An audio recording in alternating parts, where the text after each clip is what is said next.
Listen. Yeah. Yes, God. Oh. Get that out of there.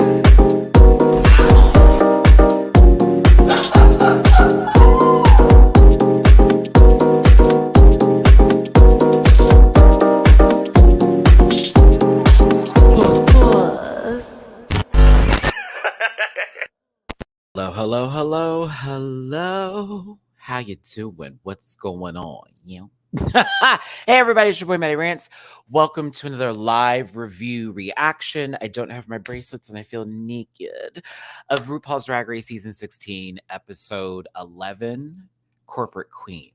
We're going to have a live conversation today in reference to one of our favorite franchises, shows, reality TV competition series on the planet. My name is Matty Rants. I appreciate you so much for being here today.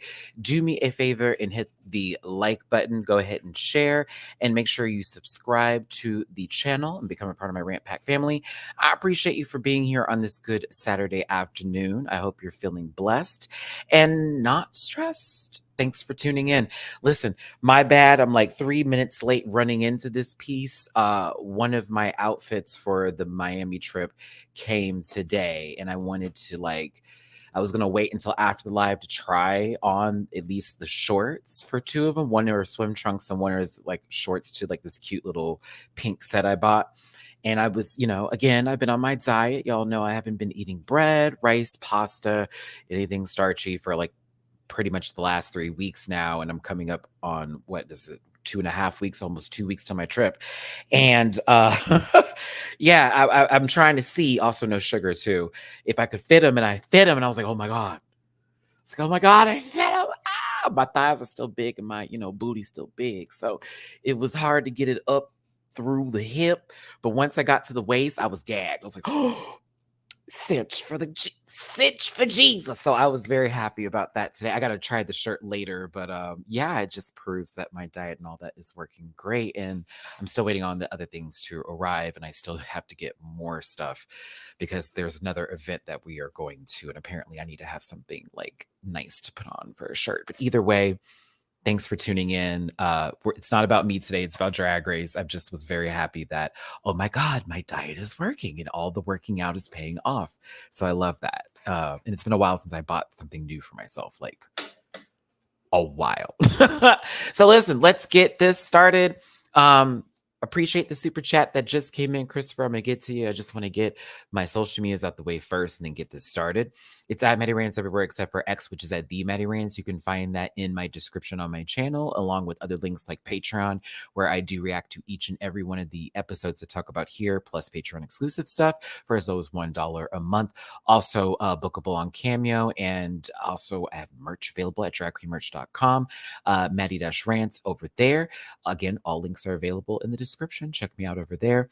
As a reminder, I don't know why I have to remind you, but apparently I got to, because some people take things a little bit too seriously. But this program is for entertainment purposes only, and content is not intended to malign any religion, race, gender, company, individual, or wigs. All opinions expressed by Matty Rants and program participants are still the personal views and do not reflect the opinions of every human being on the planet. No hate should be sent to any of the shows or individuals mentioned on this program, so please don't be rude, gross, or weird about it.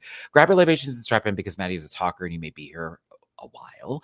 Please do not post any spoilers in the chat, because why? And if you feel uncomfortable viewing this program, consume some Activia and have yourself a good poo. And better yet, if you feel uncomfortable after viewing this program, you don't need to send me anything letting me know that you can't do this anymore, because it's not for me.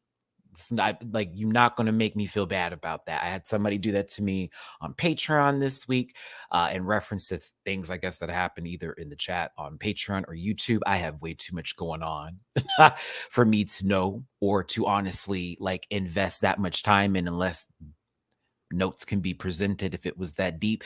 But I'll tell you what, I have a lot on my plate, and that includes the Rant Pack, which is y'all today that are tuning in, as well as making sure that my audience members who do not do these live reviews because it is a long conversation. Y'all are involved. We are having a good time. It's a long chat. Also, want to have edited programs, which, as you saw this week, I posted today. I said I was, and that's what I did, along with my Mhi'Ya adoption video, 2 videos I've been promising. So, as far as any and all things are concerned, I'm here for entertainment purposes only. I'm here for the fun. I'm here for the laughs. I'm here for the kikis. If we don't agree with each other, we don't agree with each other. If you come at me with some disrespect, I'm a jab back. We can be grown that way. But I am not taking anybody's stuff with me to the grave, and neither should you. So, love you down, but I also don't love clowns. So, honk honk. We're moving on from that, right? I just want to be clear that I'm here to have a good time. I love doing these videos. And this is what I do for a living, for those who need to continuously ask that question. And so I can only do so much, but I'm not going to take nobody's with me. I'm not going to be, this guy left or that girl. If you got to go, you got to go. But the ones that are staying, that's family. That's my people. I appreciate you for being here today. I appreciate you for tuning in. Thanks for honestly, thank you. Love y'all down, but I'm not doing the whole I'm gonna make you feel you use that for younger folks. I don't give a fuck. we gotta move past that type of stuff. We're bigger fish to fry in life, ain't that right? Hey, speaking of bigger fish to fry, go ahead and do me a favor and hit that like button. Get in the comment section after this because the algorithm matters. Listen, I am asking for 100 comments. We're almost there some of those days. Sometimes we get pretty close. Please leave a comment in reference to the video. I'd appreciate it. It does help with the algorithm purposes here. If you do want to drop a tippy poo in my jar, because I do have a vacation coming up. Every dollar does count. Trust and believe. And I'm ready to enjoy my 4 days off from the internet and complaints. It's right there. It's available for you. It's paypal.me/MetaRants, Cash App $MetaRants, and Venmo, Maddie-Rants. I appreciate everything and anything, and I thank you so much for tuning in. If you don't have it, that's fine. The thumbs up button in the comment section, again, with the algorithm, super necessary and very helpful. But those tips are very much appreciated, and I thank you. So let's go ahead and get, hold on, I got some super chats. Let's make sure we get that. Come on, Chris. Thank you so much for the super chat. Hey, Maddie, just put in my 2 weeks at my 9 to 5 to create content. You are my constant inspiration. Much love. Good luck to you, Christopher. It was a very long journey for me. Not everyone's success is immediate. Don't let that deter you. If it's something that you want, it will be something that you will have. And I am proof of that, regardless of how people feel about how I do things, about how things are done, and where they're at. I've been more places than one can count. So trust and believe, Chris. You got it. Just if you want it, go get it. But the moment you drop it, it's back to start every time. It's back to start every time. All right. Thank you so much for the super chat. And Cuckoo Games, thank you so much for the super chat. I was gagged by the winner in the lip sync. I'm happy about the winner personally. So no gag for me. I can understand why people were gagged. So I know I'm going to get some pushback today. You know who I'm rooting for. So this should not be fresh to you. But also, I was more gagged by a response by a person not winning. And I'm looking at them like, I know you're lying right now. I get why you are pressed, but I'm like, oh my goodness. Oh my goodness. We're going to hear about this the entire episode next week. I just know it. Anywho, thank you for the super chat. I appreciate you, Cuckoo Games.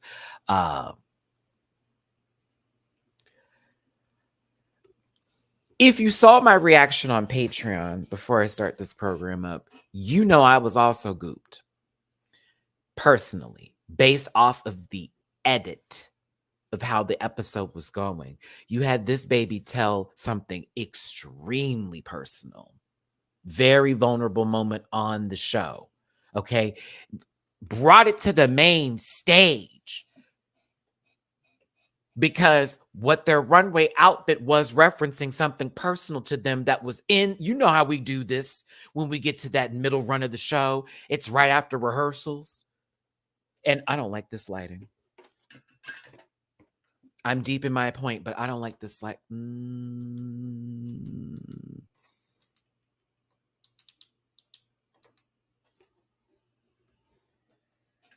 is Mamu down there? Mamu, don't be mad at me. Better. Okay. Sorry. Back to my point. Couldn't move any further. I needed to get a little bit of lighter glow. It was a little yellow. But seriously, a lot was given, and I can understand somebody's frustrations. However, when the result isn't in your favor, the response is crazy to me. Here's the thing. Let's differentiate something today with me having an opinion about how someone reacted and someone getting hate per se. I would like to establish some sort of, you know,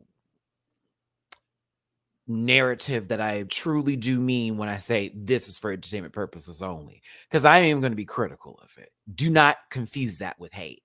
I am going to be critical of it though, because I was like, girl, you know, they look at that too. That's also a part of the entirety of the game. That's sportsmanship right there. You saw one of your teammates clapping for the other person, bitch. You stood still. I am gagged. That was a gag. I was like, oh, she stood still. Like there was no immediate anything. Oh, yes, you know I zoomed in. So here's the thing. I still like all these people on the show. I send no hate to any of them. I beg and plead of you to not send anybody hate on the show. That's ridiculous. Please don't do that. I don't like this lighting either. It's better. It's a little more clear here for me. But yeah, like again, relax. Also, here's the thing. They said they're judging it individually. So when I saw people go, well, it should have been Q and Plain Jane. I said, they said individually, not in teams. Now, had they judged teams? Oh, yes, I agree with you. And the reason why is because I think Morphine had that flub and it was bad because it was like, oh, yes, I flub. Like, look at me. Versus where, you know, Q and Jane's team seemed to go all the way through with their routine, even though why is no one talking about how Q was yelling through the entire segment? Versus Plain Jane was just talking through hers. But Q was like, everybody. I was like, okay. I'm sorry. We may not agree at that point, but that lady, listen, Caillou was screaming at one point. I was like, okay. Oh my goodness. Anywho, let's go ahead and get to this review today. Thank you once again for tuning in. Drop a tip in my jar if you feel like it. I'd really appreciate it. Monica, thank you so much. I see a tippy poo in my jar on Cash App. Very much needed. Thank you and appreciated. And I thank you so much for Miami Fun. Thank you so much. I got to put that in the other jar. I'm trying to do my savings jar, my check-in jar, my vacation jar. I'm trying to put things separate because I want to have money for my trip. Got bills. So thank you, Monica. I thank you so much. And also thank you for the super chat. These acting challenges are getting very cringe. This isn't an acting challenge, but I get it. I didn't enjoy it. Nymphia is my girl, but choices. Okay. Here's the thing. God, you may not like what I have to say today. Oh, also for the edited review of this, for those who may be tuning in, like, okay, Matt, I'm giving you 25 minutes and I'm bouncing right after this. I will post it Thursday for sure. I had to figure out how to do the edited reviews in a way that I would enjoy it and not feel like, oh, I'm doing this because some people were like, Matt, I can't do the live reviews, you know, da da da da da. I didn't want it to be like wham, wham, wham. I wanted to be like, let me give something back to my audience who gives the tuck, but they just can't do the long stuff. So I said, okay. Once I figured that out, I said, this is the way. Record on here, edit on my phone, put it back on the computer, do a funny green screen moment. And that's what I'm going to do. So you will see little Maddie in my videos for the edited stuff. I will be doing physical comedy in those videos. I found myself really enjoying the gothy mimic, and I'm hoping I get another chance to do that again for the next one. So yeah, you'll be seeing more of that with little Maddie doing his stuff. More wigs too. There will be yeah, I was like, okay, let me incorporate this because I've been wanting to do that for a while, but I don't know how to do this. And I said, okay, let me just focus. That's why I need that extra day. So thank you for giving me that extra day. I hope you're enjoying the edited video as well. All right, let's start. Let's see where y'all are at with the poll today. Don't forget the panel is tomorrow. I still have the green screen up over here, but my kids were messing with it, so I had to I had to roll it up and stick it like really high on the ceiling. And Mina is trying her damnedest to get to it because she likes to play with it, and she's already pulled it down 3 times. So, right now, the gag was 46% of y'all are saying, why that face at the end? 21% of y'all are saying the other team should have won. Okay. I was ready for that question. I kind of loaded it. I know, because I just answered it. It was individual. Come on, guys. I know that was a loaded baked potato. My bad. Best lip sync of the season, 21%. To me, that was. And then 11%, I am the lizard queen. Shout out to Lisa Simpson and also one of my favorite Rant Pack members who I always see, that Lisa Avi, every time. And I literally say it to myself every single time I see it. I'm the lizard queen. So funny. Okay. Ooh. And then flashback was the runway theme, and it was DragCon. What was it? The 80s DragCon, 1980s DragCon. I kind of love how online the same people who were doing the whole Nymphia wears the same thing every week. Clearly not this week, right? Pulled a Saphira wears the same silhouette every week, and this is clearly not the same silhouette. Well, it has a poofy skirt. Ha! Oh, Joel. Oh, you know. Oh. For the people who know of my drag entity, Miss Piece of Cake, y'all know this is literally my fantasy. This is literally my category. This is my aesthetic. So as I'm sitting here watching this episode, I'm like, this is me. I was like, yep, this is what I would wear. This is literally me. Down. What Nymphia wore, Saphira, that was perfection, piece of cake. A princess in the household of a Black established family. Oh, please. That's Hillary Banks, right? Girl, please. One of the Cosby kids, down. My dad, down. I was like, oh, that's the aesthetic.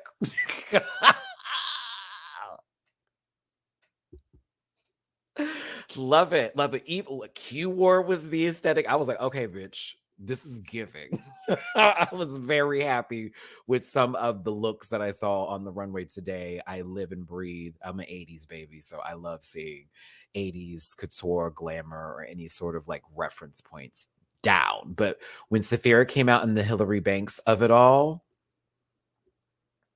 that was when I was like, this is my Libra sister, and y'all can't take her away from me because this is literally down.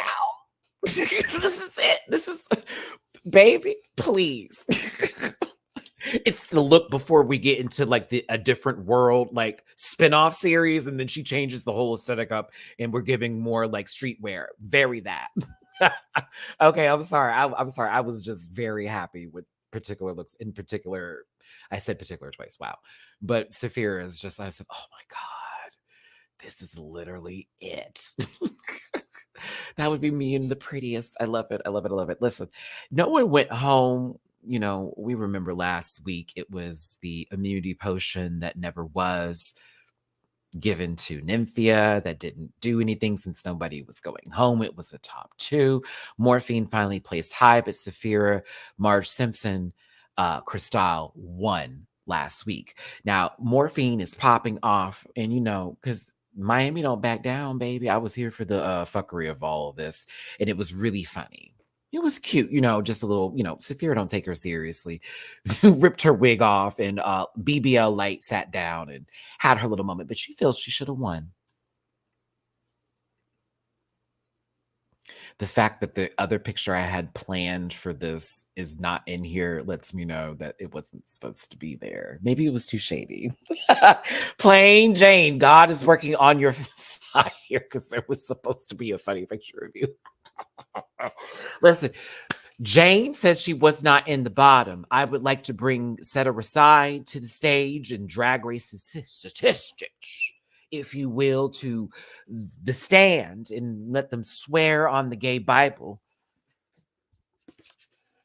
the truth and nothing but the truth. So help them because, bitch, you were in the bottom.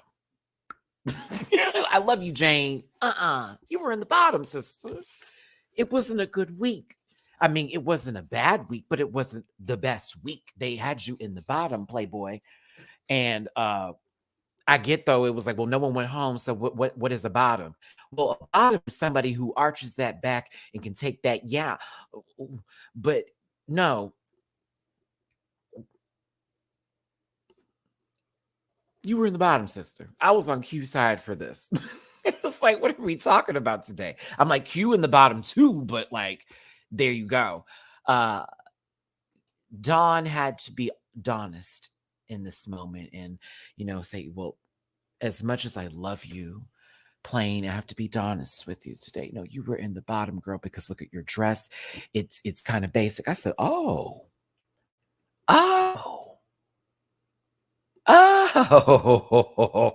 Now, who else heard Nymphia and Morphine gassing Dawn up, talking about get her Dawn, get her Dawn, get her Dawn? I said, oh. They just wanted to see the fuckery. Now, Plain Jane got her ass up and said, now, wait a minute, baby. I'm about to come and get you together. I want you to understand, though, because I have a love for Donathan, Taylor Thomas here, that to me, Dawn will always be Donis the Menace in my eyes. That's right. Donis the Menace. Now, you can be Donis if you want to, but this season, Donis the Menace, if you will. This is a 1993 reference. So if you young babies are like, there's a... This is a very old reference, and only I and people like Saphira and a few others that were blessed with VHS tapes and possible DVD players back in the Square Gap before streaming existed. Yes, Donis the Menace. You are Donathan. I still like Donathan Taylor Thomas. Damn it, Matthew. I could have had a picture of her in front of Jonathan Taylor Thomas with Home Improvement in the background. Next week. Next week. Edward, thank you so much for the tippy poo on PayPal. I appreciate you. Thank you so much. Who do you think is Saphira's competition? She's currently the front runner right now, not to the applause of, but I'd say the only person she needs to be concerned with is herself. As far as competition, it's almost like I'm watching a few people drive in different lanes on their pathway to victory. And every now and then there's a little bit of a bump, but it's others who are more so having to fight to be competition versus that person having competition, if that makes any sense. I can apply this to more than one person. Oh, thank you, Cuckoo. I appreciate you. Yeah, I can apply that to more than one person, to be honest with you. Even with like someone like Plain Jane, whose record has actually been very like good. She did place low. She is also someone who I'm like, when it comes to a couple of the people, it's like, yeah, you can do that, but she's probably going to beat you here and she's probably going to get you there. Same thing for Nymphia Wynn, who has played a game of, what's the word I'm looking for? I'm not good, but I'm really fucking great. All right, we'll continue on. See, that was one of my favorite parts of the episode, and I knew exactly what was going to happen when RuPaul said, thank you, ladies. We're going to judge this individually. I said, oh, we're not doing teams. Got it. That means that the chance of, Plain or Q winning has dropped. I knew it. I was like, oh, I knew exactly what that was. I said, oh, here we go. It's going to be top 4, bottom 3. Boom. And I was correct. I loved it. I said, oh, okay. Yeah. What's up? I assumed it was still going to be given to Caillou because storyline was very much this is me. Like it was, I mean, you would have thought, but I was like, okay. Because in my mind, I'm thinking Q was like, girl, I did everything. I did everything right. Anywho, Plain Jane was reading Donathan. Hold on, let me close this up. Yeah, we doing a live today. Let's take our time, babies. We're gonna start another poll here.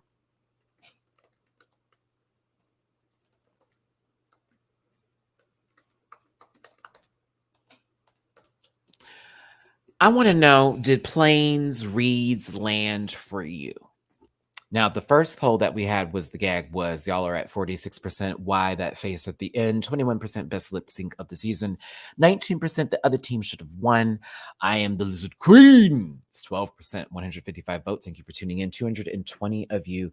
Do me a favor, hit that like button, share, and subscribe. Become part of this Rant Pack family. I appreciate you for tuning in. As a reminder, if you're just stepping into the room and you're only going to be here for a little bit, the edited review of this episode, along with UK versus the World and the double Boiling Trouble, I was suggested to call them rant ups, which was funny. I think I might. Will be on Thursday. It will be posted in the afternoon evening. So if you want the shorter version with the condensed reads, no, it will not be a combined clip show of the lives. These are special to the live viewers.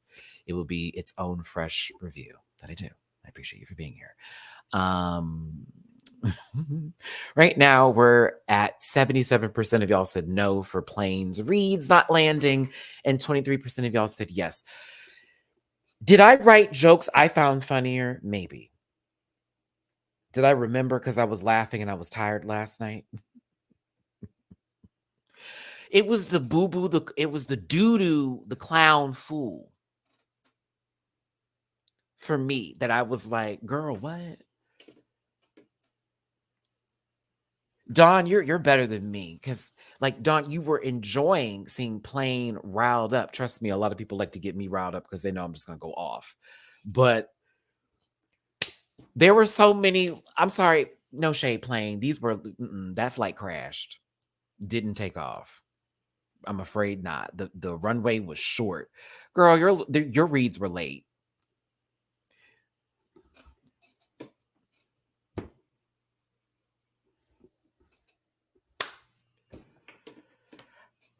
Doo-doo the clown fool, what was it like? It's all concept and no glam. I was like, well, duh. This is me. I'm like, well, duh. Like, do you see her outfit? What do you mean this is all concept and no glamour? That is Dawn's brand. Concept. We're thinking about it. Like, what are you talking about? Like, she clearly didn't come out there to give glamour. You came out to give glamour. Now, Dawn, let me let you sit down, sister. You over here trying to read me talking about concept, Miss Thing. What is your concept? Shattered grass? The fuck are you talking about? Miss Thing, we see more nude illusion than we see green. The concept was, and the challenge is true colors. What is your true color? Beige? With gangrene? The fuck you talking about? See, that's why I'm not on this show. And I haven't been, I'm not there just yet. But I'm sitting here going, there is no way. There is no way. And Jane, I'm gonna help you with your read because Miss Thing over here talking about some doo-doo the clown fool. I would say, Dawn, you look like one of them fucked up stuffed animals that a child forgot with an eviction notice. You hear what I'm saying? You give me one of the toys that Andy left behind. That's right. Sid don't like you. And that's Sid. You give me, you did fall in the fire in Toy Story 3, bitch. No, I'm just playing. You look like the disappointed face of a child opening a Happy Meal. Do you understand? Like, come on now.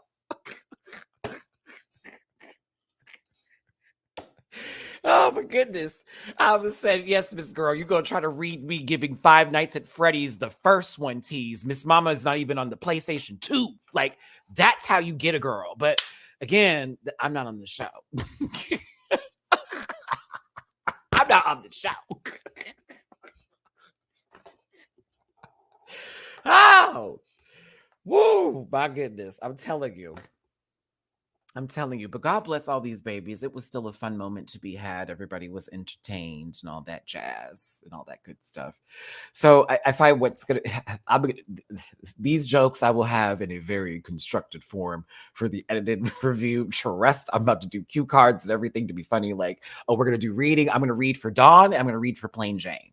That way it's fair, in my opinion. Because I'm looking like she didn't say nothing. Say something. Get her. She dragged you, but not really. It's okay. But I still, no shade to Plain Jane. It's a nice dress, but I wouldn't have known like you were like specifically given that kind of green. Like, look at Saphira and look at Dawn next to her. She might as well be a potato with some shit sprouting out of it. Oh, that's another joke. It's okay. Either way. She's giving unfinished landscape. How about Alicia? I got you one better. It's giving Sheree's plot for Neverland. Oh, I'm sorry. Her mother's house. Oop, in her. Oop, let me stop. Don't do it, Matt. Don't do it, Matt. Not plain looks like a map to nowhere. Plain looks like one of the backgrounds from an Animal Crossing event. I can't do it. That's stupid. Moving on. That's dumb. Yeah, that wasn't that great. That one was pretty bad. It's okay. It's her mother's lot. Thank you. The first joke was funny. Chateau Thelma.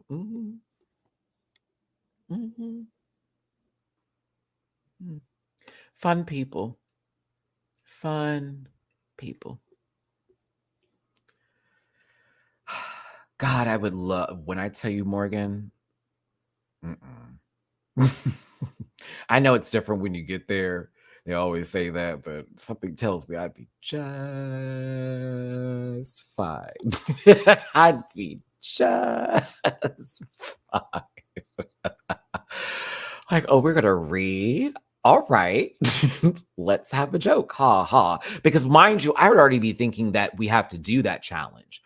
So each and every day that I would go back to my hotel room, my initial thought is if I thought of something funny to say to somebody in a moment, but I didn't choose, I chose not to say it, write it down and then use that joke later and try to format it into a funny joke, like with an entire setup, because it's not going to be just you're ugly. Bing, like that doesn't work. It has to be like a whole punchline, a setup needs to happen, all of that, right? So that's where my mind is going with the reads, if the girl will. Sometimes girls can't react read. You know, when someone gets dragged real quick by someone's slick shade, so then their response is, oh, I'm about to ride. And you just get real loud and stupid. And it's like, okay, bitch, you didn't really get her. You just got loud and said a whole bunch of the same thing over and over and over and over again.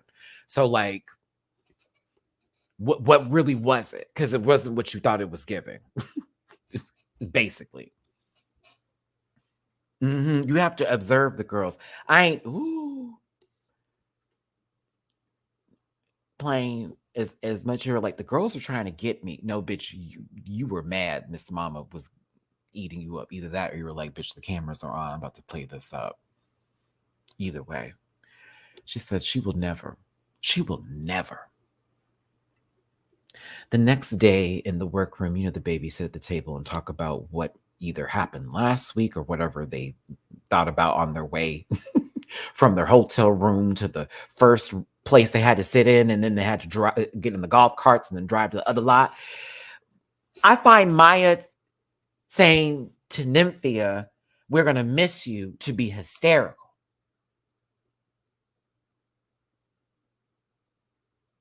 Never had to lip sync a day in their life to stay in this competition.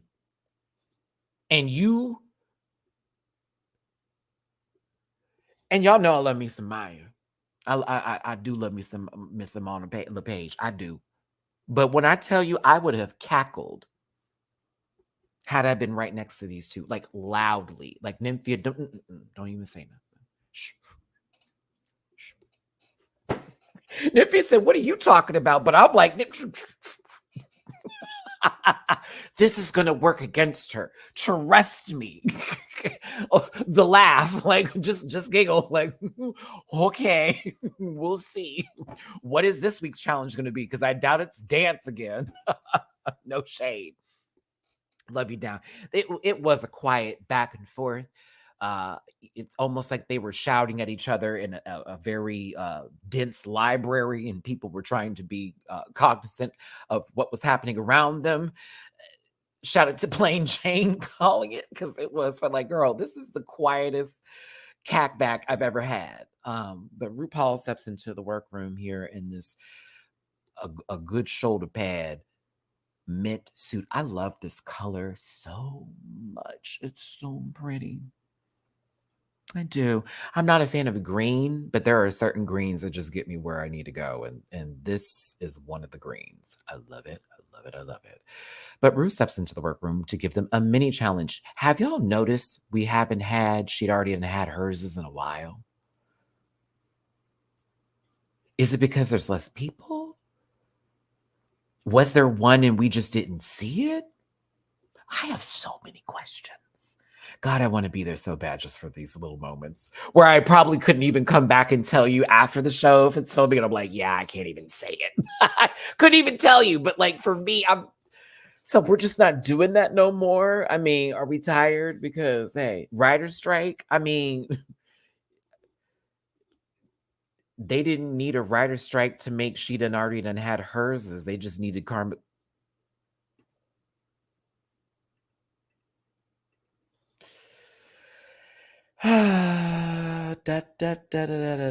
Circus circus.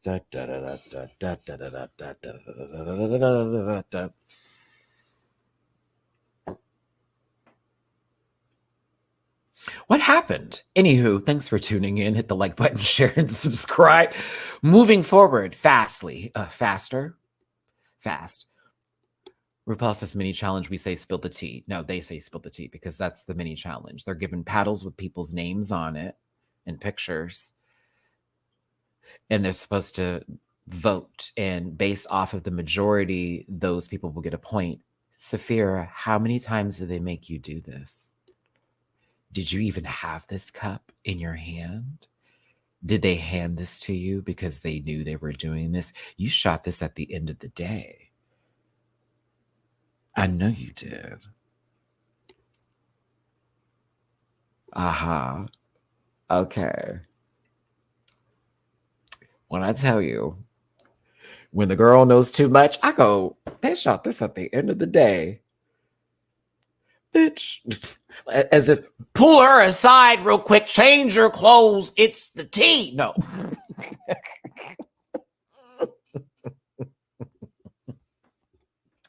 So, Lexi, the rumor allegedly is that when they do the confessionals, it's normally at the end of the day after they're done filming for the most part, and then they go over the day with them by asking specific questions like, hey, I'll give you an example. And this is all speculation for my safety and yours. Mhi'Ya, what did you think about Morphine saying she would have beat you in the lip sync? Cue the confessional right after Morphine says her whole thing, like when we see the scene, and then we see Mhi'Ya responding in the confessional as if it had just happened in that moment. It's the beauty of editing, right? So again, for this situation, it would probably, mind you, you see this outfit, right? They don't film these all in one day. No, yeah. Oh, no, you're fine, Lexi. I got you. No worries, boo. You know, I'm cool with some of my people on the show, and Drag Race has been very kind to me. But again, that's what happens. They have to put the same clothes back on, and they have to redo the confessionals as if it's the same day. It's the continuity of it all. So this is done in multiple days. Allegedly. But that's also true for most reality TV shows in general, except for like something like Survivor, which would probably be a lot different. But again, they probably still do the end of the day or the beginning of the day stuff as well. But yeah, like they got to put the same clothes. I'm sure they get them dry clean. I know Drag Race isn't making them just put the clothes back up in their, closets and stuff and let all the sweat stains go through. I'm asking for them not to do that if I ever get on the show because I am a wet man. So please don't. No. Help. I want the audience to love me. Yeah, Survivor grabs them throughout the day instead of at a set time. Yeah. But that's allegedly. It's also possible that they do film these, like, say, like when they have filming breaks in between time, because things happen throughout the day. They may have to change certain stuff. A lot can go down when it comes to reality TV. And of course, having a schedule, but if things don't work out, or if it's like, ooh, what we had planned originally didn't take place, let's change it. Let's change it up. So there you go.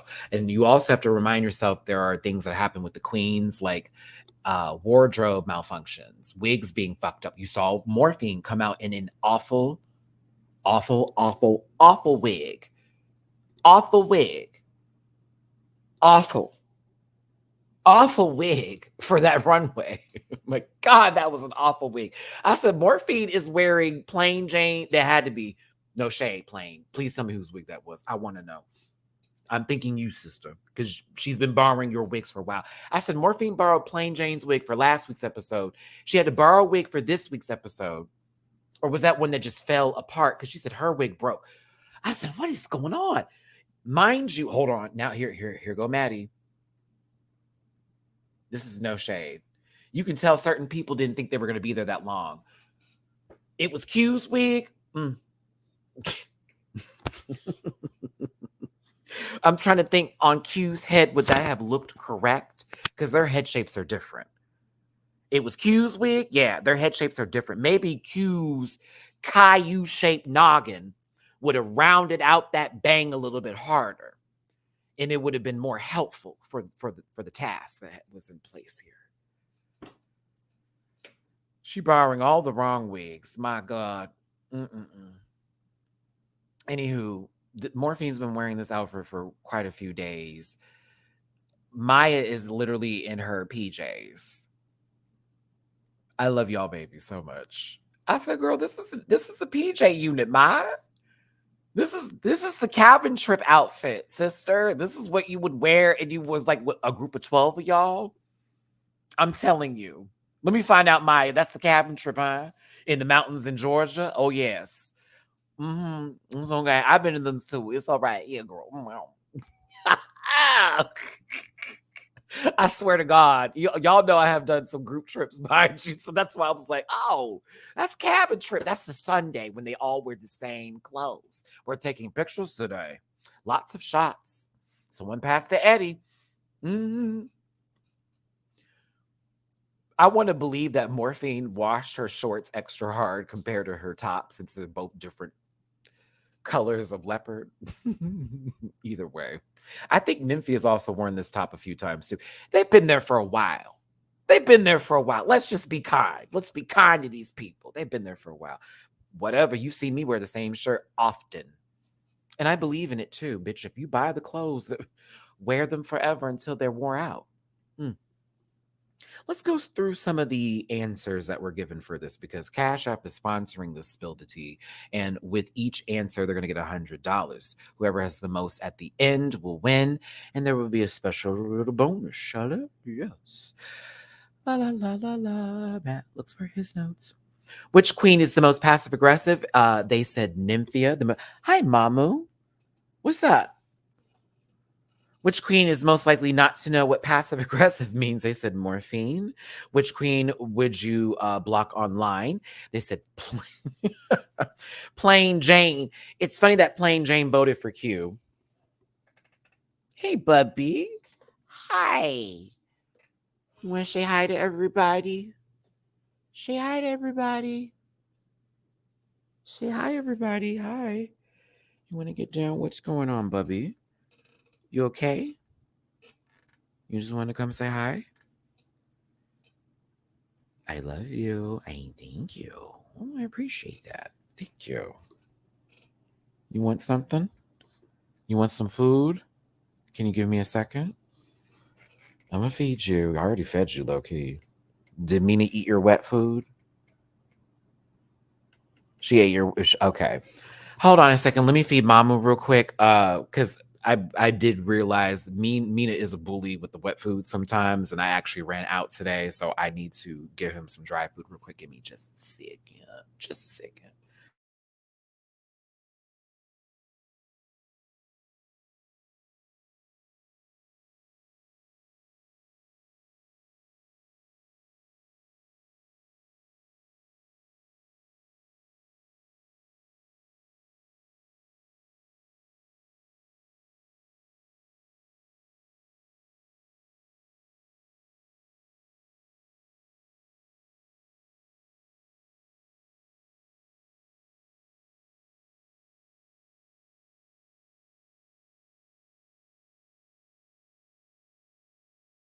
My apologies.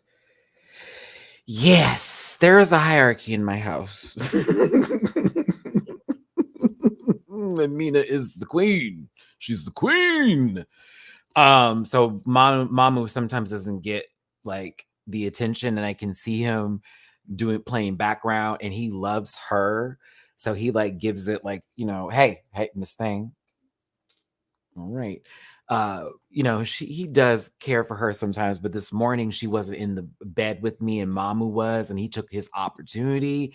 He was extra affectionate this morning, and it made me a little emotional because I was like, oh, Bubby, you think am I not paying enough attention to you? So yeah, I have to double check on Mamu sometimes because Mina is demanding of attention. Mamu's like, come find me with it and I'll give you love. But Mina's like, no, I'm gonna come to you. And it's like, it's my turn. Give me love, give me love, give me love. She's also very aggressive with her pet me now. Tortitude. It's crazy. Now, Mina, why are you over here eating his food, sweet pea? Hey, come here, big girl. Hey, mama. Hey, mama. Hey, hey. Give his bowl a rest, big girl. Can you please? I love you. Thank you. Give his bowl a rest. Thank you. I love you. Right, right. Go right to your station. Thank you. Okay. I'm like, you still have a little piece of your food right over here. Get away. Shushu. Let him have his bowl. Mom will come back. Claim what's yours, young man. Claim it. Thank you. Love you, Bubs. My cats are starting to understand me. It's starting to get really weird and incredible. Because when they're outside, it's time to come in. I'm like, y'all inside. I'm like, okay. And when I open the patio, they already know what's up. You can go outside, do what you want. When I'm like inside, they come on command. It's kind of great. Yay. Okay. Anywho, back to this. My apologies. My kids come first. Um, they said that they would block Plain Jane online. That was funny, even though, she would say, she said Q. Who was the flirtiest? They said Saphira. The gassiest was Dawn. Which queen is most likely to blame the edit? They got morphine together. Who will spend their grand prize wisely with Saphira? Who is going to blow it on latex breastplates? That was a clear run for Plain Jane. Duh. And then they said, who would you trust to give the biggest tip? They all said Saphira. And then who was the most delusional was Plain Jane, who gave Dawn her paddle. Of course. Well, I mean, not Dawn her paddle, but she chose Dawn because of the beginning of this episode. It's perfectly clear. But this was a fun game. Now, mind you, they want some cute money now. Like, baby, let me tell you about this economy, the things we're going through over here on this good Sunday. This is nothing to sneeze at. The lowest amount was Plain Jane at $600, and even that was cute. 700 for most of the girls, 800 for Mhi'Ya. I know that's right. Hey, Mhi'Ya, you had that prize that was split into quarters. Good for you. It was split into quarters because there were 4 people on that team, right? That's how that went down. Yeah. 1,250 a pop. And then you got $800. So that's 2,050 without taxes that you won on this show. Good for you, big girl. Good for you. I'm telling you, all they said, add this up. Did you win something? I did. I won some money. Who's rent? What? Where? Where's rent? Where? Who? I don't see my rent up there. Oh no, baby. There needs to be another number. Shit. It is not cheap to live, and I hate it so much. If you talk about the 2050, that I can understand, okay? Because I'm like, $700 for when? When I was 2006, y'all, I had a townhome. I mean, it was in the hood, but I had a townhome, $550. I will never forget it. And I'm so evil that that number does not exist anymore with where I would want to stay and how I would want to live. I was young though. I was like early 20s and it was my first place ever. And I got me a townhome for $500. I didn't care what neighborhood it was in at all, babe. Didn't care at all. I'm not gonna tell you what neighborhood I was in Houston, but it was it was not a good neighborhood. Had a nickname for it too. And I was right across the street from that bitch. No, I was across the street from the park. That was close to that place that was known for shooting. Often. Shit, I would hear it at night, like, but it was a cute townhome though. I had so many people trying to break into my car, and they never did. Never did. Never got in. But I would see the dents where the windows were because they were trying to jam the door and stuff. My boyfriend at the time, he got his car broken into every other day. Yep. Many a moons ago. Soulful Dog, maybe. But I did live in Greenspoint. I did. Well, I lived in Fifth Ward. I lived in Greenspoint. I lived in Acres. I've lived everywhere in Houston. Just to be very clear, I have lived everywhere in this city. North, south, east, west, northeast, southwest, Cypress, what is it? West Chase, baby, over there, A-Leaf area, Missouri City, Galveston, Sugarland. Oh, yes, I have lived on all sides of this damn city. That's why if you ever come to Houston and you know me, you will never be lost. I lived in Fifth Ward for quite some time. Very much that. But oh, not Nob Hill. I know those apartments though. My God. Ooh, not you said Nob Hill. Never. No shade. I just remember things we used to go down. Be quiet. Anywho, let me get back to this. Yeah, Houston's extremely huge. And when people tell you about it, like someone will live in Spring but still claim Houston, or the Woodlands still claim Houston, Missouri City, Baytown, Houston, because Houston technically extends that far, but it's different cities and it's just Houston. But yeah. Omar, I know when she said Nob Hill, that gagged me. I was like, oh, wait a minute. You know, I used to go there to do my runs. You know what I'm talking about? Like wait a minute, let me get that.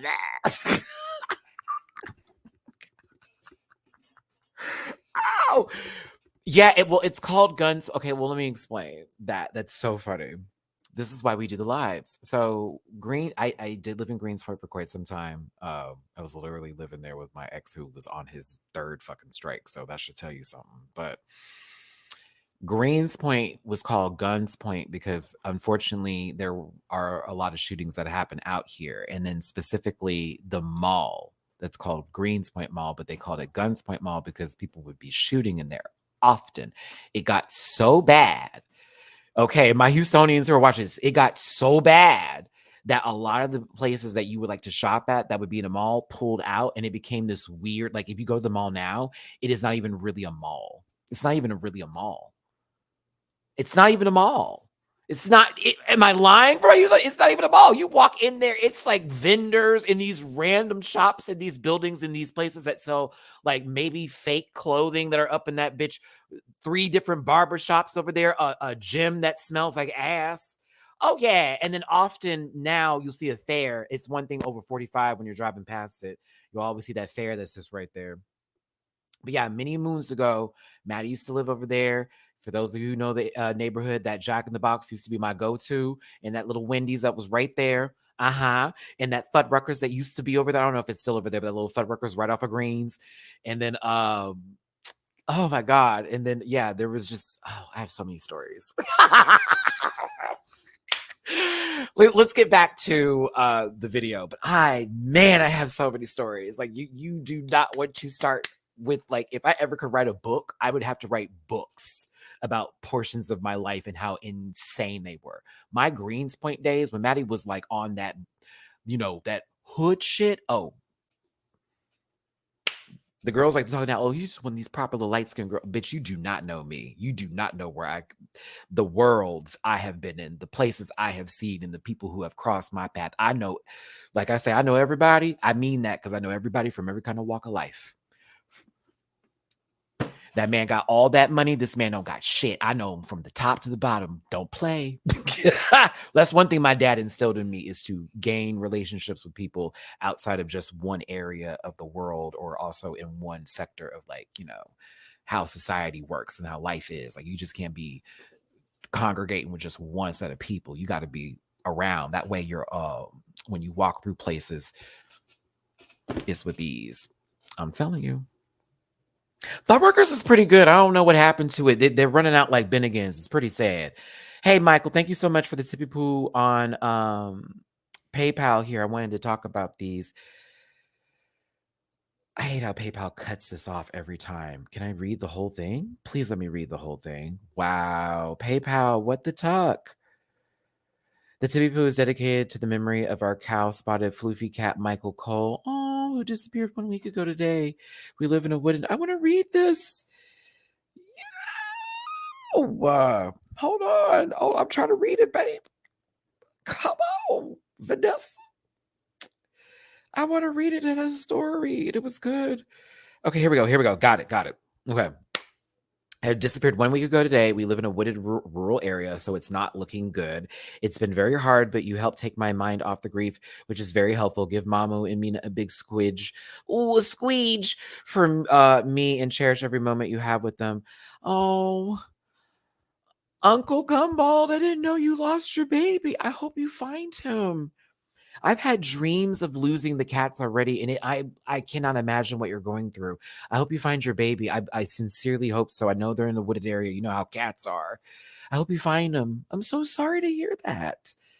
I'm sending out good juju and good energy in the air that your baby will come back to your doorstep safe and not harmed. My God in heaven. I hope nothing bad happened here. My poor baby. Oh my goodness. All my love to you. My doll.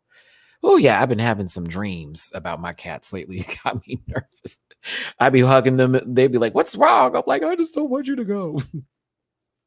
Jeremy, thank you so much for the tippy poo on Venmo. Am I the only one that likes Plain Jane? This season would be dry without her mess. I love Saphira, but Q or Jane or Nymphia should have won. Saphira would have won games. Snatch game?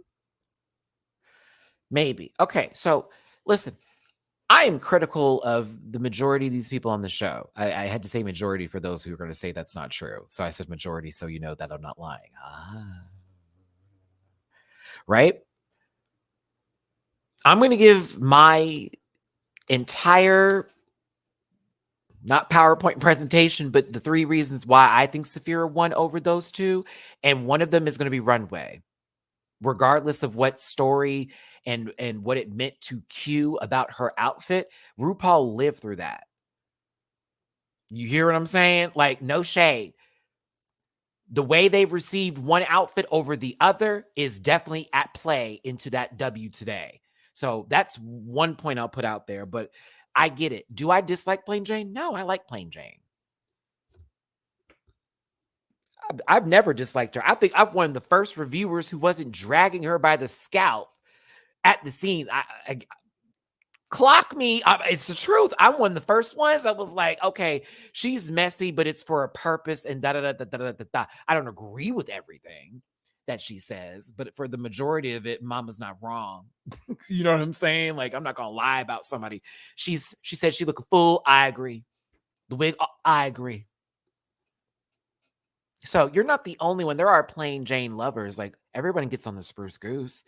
It's just that a lot of people are voicing their disdain, Dooley, for her because, it feels like no one's there to really check in or clock her in. So she gets to have free range of reads right now. And look at how Saphira is when it comes to playing Jane. She don't really take her that seriously. And she's also been beside her when it comes to folks saying, you're a little mean. And Saphira's like, it's not that deep. That Libra.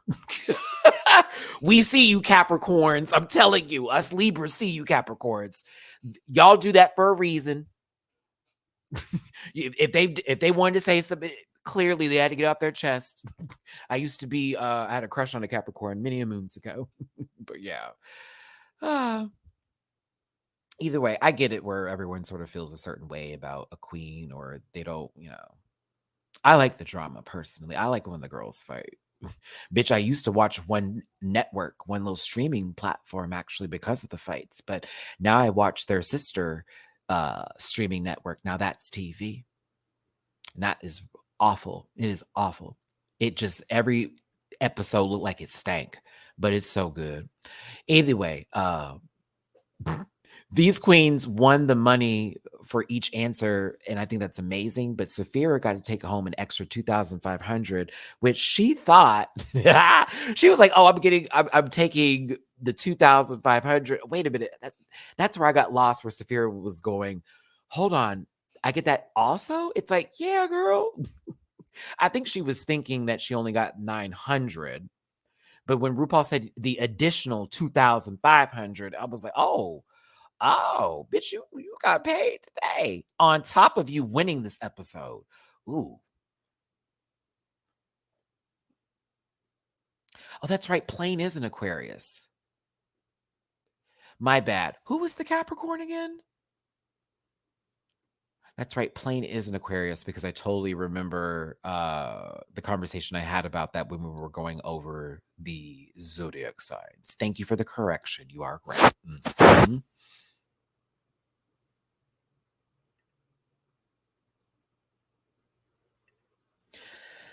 The Maxi Challenge. Oh, actually, let's close out this last poll. It's been up for quite some time. 292 of you here. Thanks for tuning in. Hit that like button, share, and subscribe. Become part of this Rant Pack family.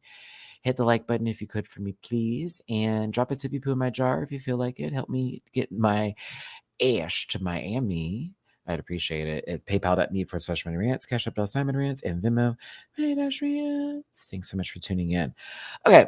Plain Jane's reads some land. Y'all, 62% of you said no, and 37% of you said yes. This week's Maxi Challenge was interesting. I think this works for a certain set of people. I think I'm one of those people. They must make a drag awareness employee seminar based off of this week is Drag Awareness Month. I love how they're like, this week is Drag Awareness Month. This week is Drag Awareness Month. And we want you to make a drag awareness employee seminar. Now, I would have choked a little bit because I'm like, oh shit, this is going to be tough. This is going to take a lot of creativity. We have to sell this to whoever they're going to tell us to sell it to. Oh God, I think I'd have been fine, but I would have needed time to think. I'm not even going to lie to you. I would have needed time to think because I'm like, ooh, this is definitely up my wheelhouse. I do this literally for a living. Perfect.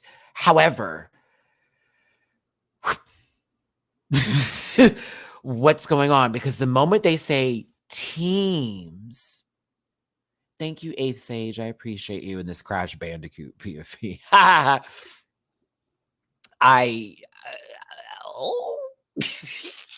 Who's on my team? Because if we don't have a rapport, then it's going to be bad. We need a rapport. We need to have already had time together in this workroom, possibly outside or off camera. We're kikiing together. We have our own inside jokes. Maddie, I know your slides would have been it. Honey, the edit would have been real. We would have had a good time. The jokes would have been set. That's why I think this would have been fun. But again, who are you pairing me with?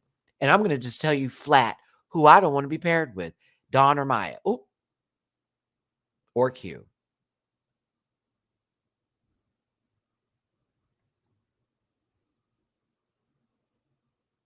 Don't be mad at me for that one. Then no shade to either of those three, because I love them, all three of them. I wouldn't have wanted either of those three. I'm gonna say that right now. I'll tell you why. So reasons why I don't want Mhi'Ya are obvious. Baby girl's too quiet for me. We could have pulled something, but I would have felt like I would be doing more work. We'll get a great example of that when we see her with Dawn in a second. Dawn, for me's energy is somebody who I would want to hang out with and spend time with off camera. But like in a challenge like this, when we're selling ourselves,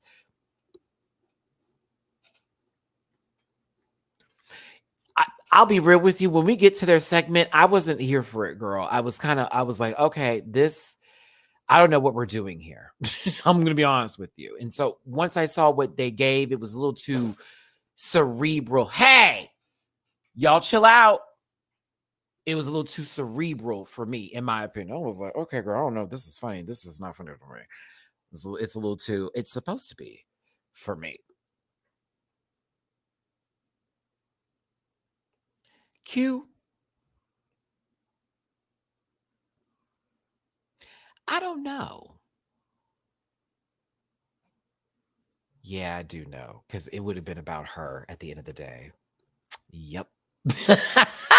We would have done the whole presentation and program based off of how this episode just went down. And then when we got to fuck it being on teams, it'd been about her. I wouldn't be able to do it. I know me. I'm selfish. I wouldn't have been able to share it with Q. I wouldn't have been able to do it. I would have been taking more credit than I need to take. Like, I'd have been like, oh, but she did this. However, playing was actually very nice. Well, Q did, girl, I'd have said 5 of the things I did after that. Nope. Oh, no. See, I'm not speaking on a level of, well, what happened with Mhi'Ya and that's Dawn's fault. I'm also referring to the work that Dawn did that I didn't care for. So it just, to me, energy wise, I would have wanted to be with Saphira. I would have wanted to be with Mhi'Ya. I would have actually liked to have been with Playing, to be honest with you. I would have made Playing, yeah, and we would have played off of the stupid spoiled whore video play set. Show the whole world a slut you are. We would have gone right into that with the presentation and program. Like, yes, we've done this for years. It would have been pretty good. I don't know. I felt my energy would have matched with those 3 more so. Morphine, maybe? Even though Morphine, I think I might have to throw Morphine into that list too. I would have been nervous just to hear teams. Don't do it. That would have been me. Don't give me somebody I'm not going to be able to work with. I'm just not going to be able to do this. Then again, a lot of people just had anxiety, and then when the challenge happens, they perform. So sometimes it's just people being in their head, and then it just taking a few days to or I guess a few hours to work on it, and then feeling comfortable about doing it, right? Dawn had a lot of ideas. Morphine, find your way back. Big world, don't let it drive you crazy. Find your way back. Dawn's like, I'm an engineer. I've also done this in my lifetime before, and I've held a microphone to my lips. I think I got this. What about you, Mhi'Ya? Mhi'Ya over here. Well, I've hosted before. Okay, well, here's my ideas. We should do this, possibly that, then maybe here. What do you think? Yeah. I said, oh my. No, just oh my, Mhi'Ya. Oh my God.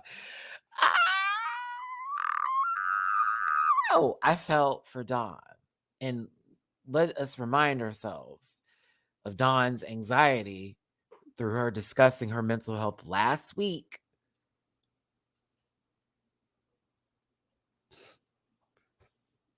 Okay, with the ADHD on top of the anxiety, bitch. I was over here thinking about her and Mhi'Ya trying to communicate and internally what was happening upstairs. Because now that she shared that, I was focused. Like, is Dawn gonna be good with this? Because I know my sister is sweating.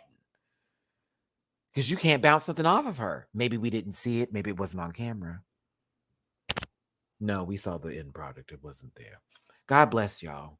God bless y'all.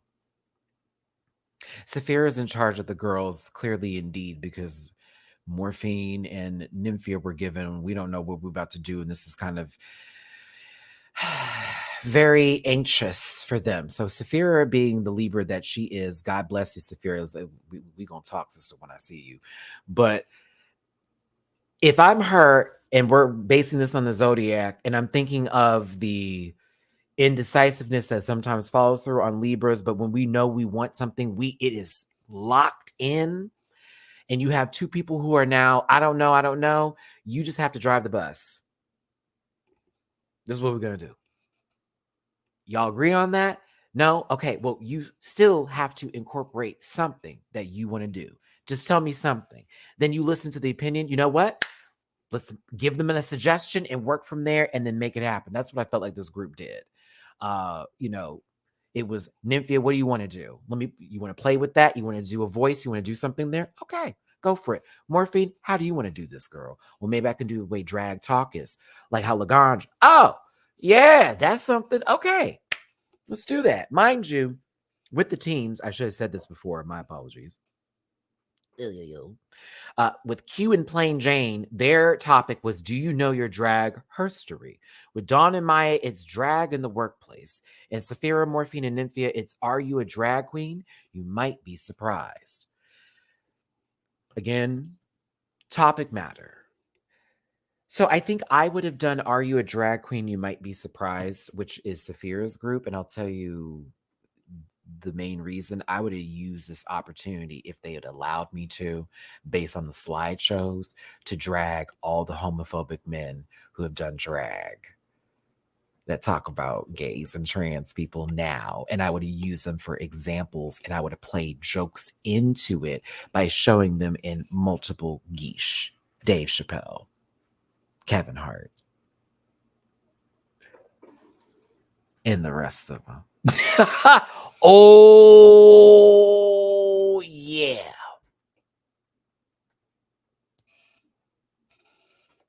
Oh, yeah.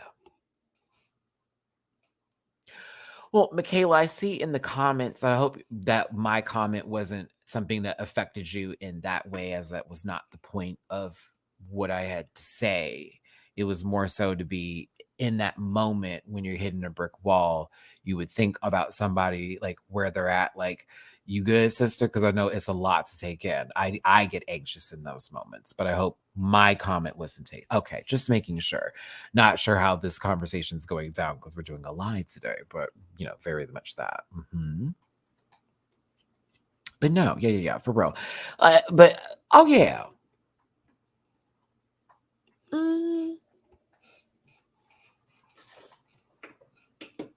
Oh, okay. Surprising she did well based off of that. Yeah, it's not, that doesn't always take precedence. It's just, now one thing I will say, Michaela, I find interesting is, I'm not speaking about Dawn. I may be speaking about another season of another show that happened, but there have been cases where when folks don't do well, or they do well, but they don't receive the praise that it has been brought to the table, like, I have, and I still did this. Or when someone was like talking about, I had a really bad day, and then someone brought it up and was like, well, I have this, so what's your excuse? And there was a season of a particular franchise that did happen. And I was like, are you fucking for real? So yeah, there are some times when I don't know how to receive that, when someone uses it as a weapon to, like, and I'm being very careful without like directly going after the person on that season. I think I even talked about it when I was reviewing the show, but you know exactly who I'm talking about. And it was weird. Every Untucked, this a reminder. I was like, okay, interesting. Interesting. Jeremy, thank you for the TVP on Venmo. Please look at Big Business with Bette Midler. Saphira was an exact match. Jeremy, clock it. Clock it. Also, who has watched, is it Black Monday or Black Friday? It's the show with Don Cheadle, on Showtime. She looked just like the gay guy's wife, the beard. I forget her name. She was also on that ABC show with one of the Wayne's nephews or something. Yeah, Black Monday. Q looked just like, what's her name? Oh my God, I can't think of her name, but she was the wife for a second. She's the one that had the Gene dynasty. I was like, Q looks just like her. Thought it was crazy. I was like, yo, that's insane. I couldn't find the picture today because I was getting my screenshots, but I was like, I'll have it for the edited review for sure. But hold on, let me see if I can find her. Yeah, here we go. Tell me they have her in a dark wig because I have her in a blonde wig here.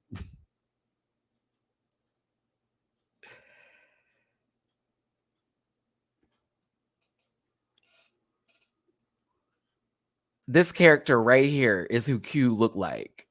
Bitch, it gags me. I'm like, yo, like she looks just like her. Oh, it's so funny. That whole outfit and everything. I'm like, she would wear this on the show. Also, I will say, I'm sorry, I'm cutting into this early because I do like Q's outfit a lot, a lot, a lot, a lot, a lot. But it also reminded me of one of my favorite movies and favorite books and authors, Bret Easton Ellis's American Psycho. Did it not? I was like, Q, you don't understand. You hit so many different levels of wow with this look and like the 80s genre in general. Because I swear to God, Q could have been sitting at the table right next to Reese Witherspoon in that scene when they were talking and he's like totally talking. Oh my God. I just was like, yo, this looks like there's a lot to take in. I love this episode. I did. I know a lot of people didn't, but I was like, I'm kind of here for the category and I'm here for the challenge. Either way. Come on, big business. Hey, what are y'all doing over there? Calm down. My kids are acting crazy. Maddie's doing something to make sure he doesn't mess it up. Okay, so Joel Kim Booster is the guest judge this week. I think they're a great actor and they're very handsome, mind you. Michelle Visage came into the workroom and they talked to the queens. I am not going through this. I hate to tell you, I was a tad bit bored here. Let me hear about what you're going to do. I don't want to be that gay. I don't want to be him. Please don't be mad at me. Ooh, this is going to sound bad. If this is any indication of the workroom banter moments for Down Under season 4, is this the test trial, Michelle? Is this what was happening? A couple of these episodes were girl. Let me find out you were taking some. These are test runs. Let me find out, cause no shade, but I was like, I don't asleep. It was the energy lack. Joel was kind, but I also felt Baby was talking it went on for quite some time. I was like, okay, Joel, they're giving you a little too much with the edit.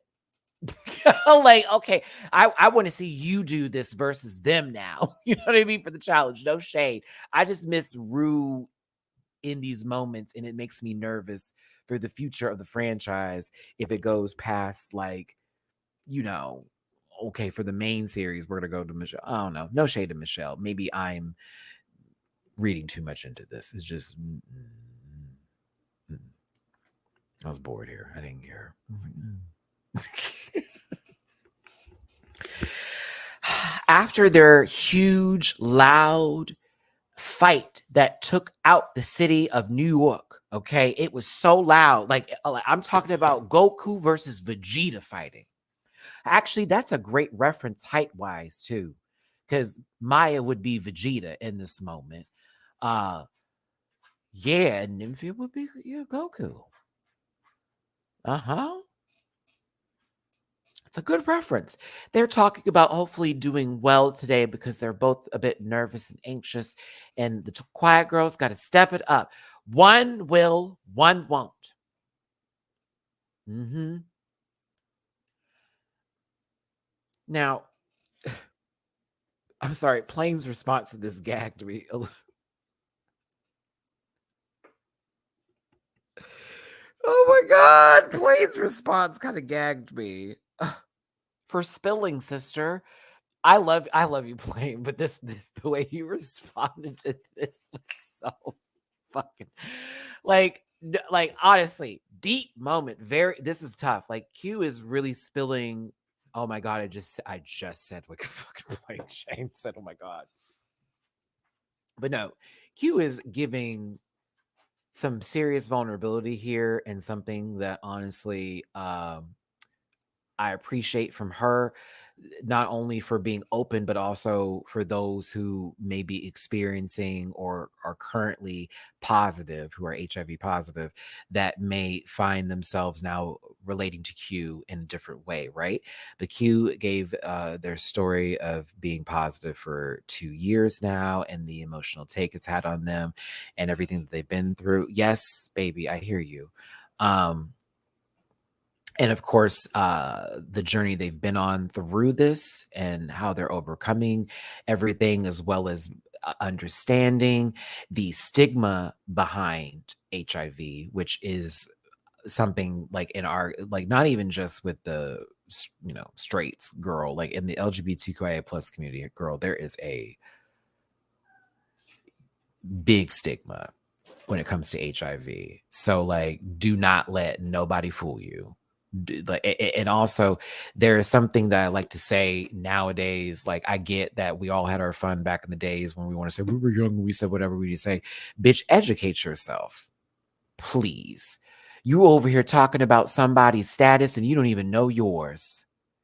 That is insanity. Want to read somebody for an STI. Meanwhile, you over here carrying something your goddamn self, don't even know it. Educate yourself.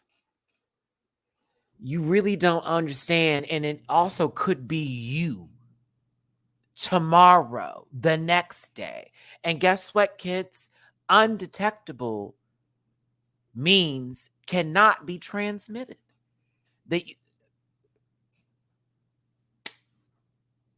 It's insanity. And for me, as somebody who's lived on this earth for quite some time now, I can say that at 30 plus. And I see some folks getting online with their wild theories about how this happened and this, that, and the other, and all this extra.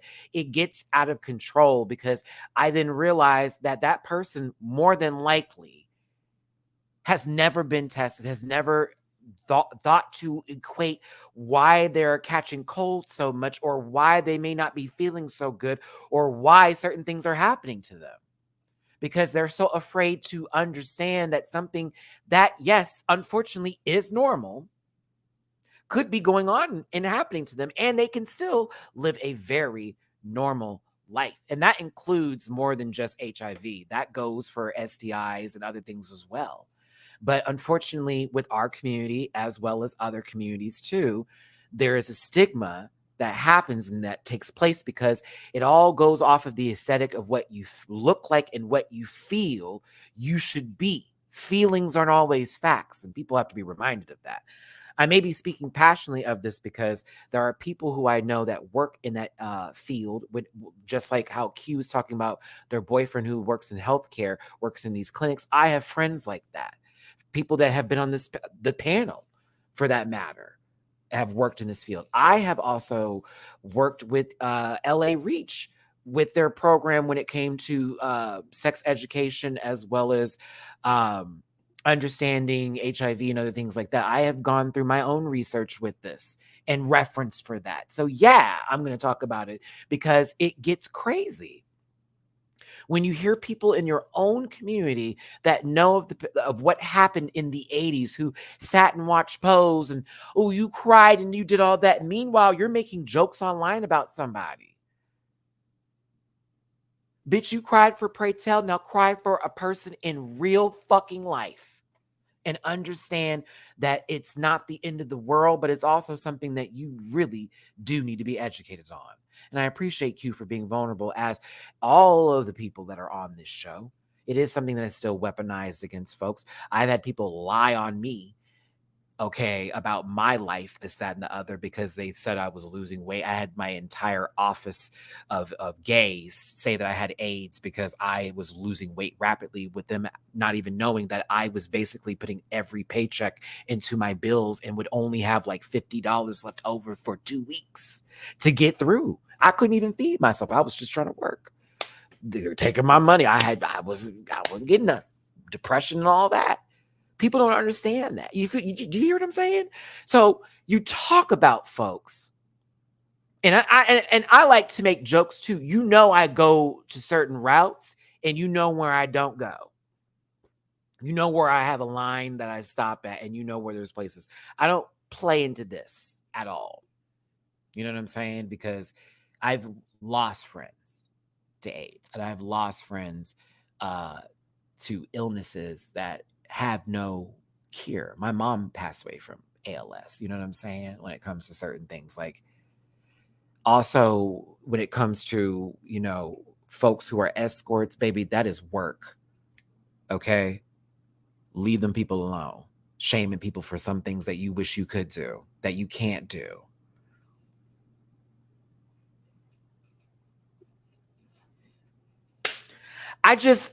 I don't know. Like, even today, and it's funny that Q brought this up, and I was on the internet this morning, and it's almost like every time I'm on X or Twitter or whatever, and I'm in the morning time and I'm scrolling, and it's like my For You page, I'll always find some really, really nasty negative comment. Right, undetectable equals untransmittable, and like people's wild takes and theories and these full thought process, these think pieces that have no actual background of information is wild. And then you get on the internet and someone goes, facts, 100, this, that. No, it's not. It's a bunch of misinformation. It's literally what someone told you that you thought was real, and you didn't actually do the background work. We have to be better about that. And that's all I'm saying with my point today, and about educating yourself when it comes to like HIV and about STIs and STDs, and like recognizing that there is still love within those in the community with that, and that there is such a thing as undetectable, and that it's not a death sentence, and that this is not 1980 something, and we're just figuring this out. It's 2024. It's sickening how expensive the medication is for people and what people have to go through in order to get it. Now that's something you really should look into, about HIV Medicaid. Ooh, now that's a journey y'all should take. It will blow your mind how expensive that is to keep people alive. Drugs in general, to keep people alive, baby. You will find the world to be a very gross place afterwards when you realize how heartless it is for people and how difficult it is for someone to get that medication. And not everybody is out there seeking it. Do you understand what I'm saying? Like, facts are facts. But anywho, I'm going to get off of my little pedestal here, and I apologize if that rant was too much for you, but I have a big place in my heart for my folks who may have lost somebody due to that, or may know someone who's going through something. I have seen the worst of it. I have seen also people thriving and living in full on. I know a friend of mine who's in a relationship with somebody who is not positive. They've been together for 20 plus years. Their life is perfectly normal. They have kids. Okay. Like, everyone's journey is not the same. And just because your path feels clean doesn't mean you can look at everyone else's too. We can make jokes. We can keep cack. At the end of the day, we got to go to bed. We got to get up, and we got things to do. All right. I may make jokes, but I want everybody to win. Unless you're a racist, or you're transphobic, or you're homophobic, or you want what's happening overseas to continue, that needs to stop. That was my way of addressing it without saying it, because YouTube doesn't like that. So just so we're clear, because someone was like, Maddie hasn't said it. I was like, oh no, I say it in a different way, but I can't say it fully because of, if you knew on top of that. So there you go. Cuckoo Games, thank you so much. Appreciate the super chat. Saphira, 2 wins. Nymphia, 2 wins. Morphine, 0 wins. Q, 2 wins. Plain Jane, 2 wins. Mhi'Ya, 1 win. Dawn, 0 rig challenge. I mean, we're watching a reality TV show. Call it what you want. I've missed some super chats. What's up? Bye, Miss Flores. Thank you so much, baby. We Libras are indecisive by ourselves, but once we see the train go off the rails, now we suddenly open our third eye and get stuff done. That's called the Justice League, because Libras are all about justice and fairness, believe it or not. And even though they call us liars, Libras don't lie to just lie. Libras lie to protect, or if they have to lie, if they don't want to change the atmosphere in the room because they know it's going to cause something. There's always a justification in the lie, regardless of how people feel about it. Is this making me look a little bad? Well, are you enjoying this outfit? Well, there you go. See, I didn't even answer your question. Cuckoo Games, the challenge was rigged. I'm glad Saphira won, so y'all can be mad. Piece of potato, thank you for the super chat. Plane turned into Spirit Airlines real quick. It wasn't Soul Plane, that's for damn sure. All right, there you go. Anywho, Q, I appreciate you being open. God bless you. I think it's incredible that you also have a partner who is there to support you on this journey. It adds a lot of depth into who Q is and why they're also passionate about the things that they do. You know what I mean? So all my love to her, as well as to anybody out there who may be going through something personal like this, and you are currently on that path right now. All right, y'all, let's move into the rest of the episode here. I appreciate y'all for tuning in. Hit the like button, share, and subscribe, and become part of this Rant Pack family. I appreciate you so much for being here today. My brain said no. I already said like. I don't want to have to repeat myself. If you want to drop a tippy poo in my jar, please and thank you. It's paypal.me/rants. Catch up to Simon Rants. Rants. Help me get my Miami trip to be amazing. I appreciate you for being here today and for tuning in. We had to fight for these videos to be monetized last week, and I really hope we don't have to this week. I think I've been very kind today. So let's hope for the best, because last week was a lot. Let me tell you, it was a lot. Maddie was over it. Lel Santiago, thank you so much for the super chat. My body clock woke me up because you're live. Love you too. I'm guessing 4 a.m. over there? Is that right? It's really early in the morning. Let's do a full shot of all the judges first before we just get into these solo, right? So to me, I kind of like this wide, long shot of Rue. Michelle looks like she's going to be on the set of Barbie, right? Like, this is dead ass one of the outfits Barbie was running in the movie. I was like, oh my goodness, she's on the set of Barbie. I have a thing about them wearing pink on the stage with all of this background work giving blend-in energy. Joel Kim Booster looks so hot. Ross is, you gotta love a blouse, man. You do. The feminine top energy is strong with him. I live. I hear you, Mamu. Where are you?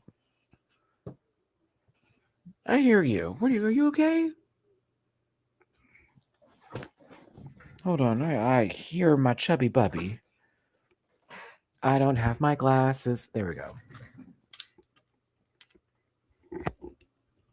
Where are you, Bubs?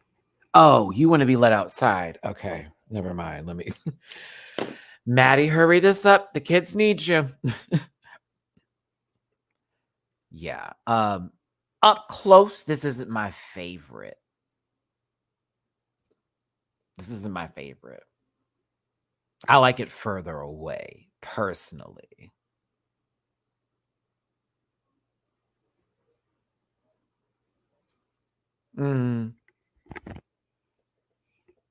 I think Rue does look. I like the wig though on Rue. I think her makeup looks great.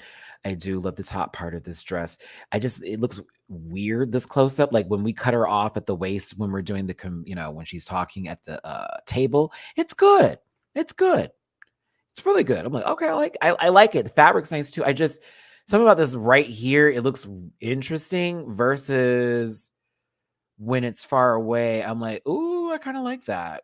Like I kind of like it like that. I don't know. It's interesting close up.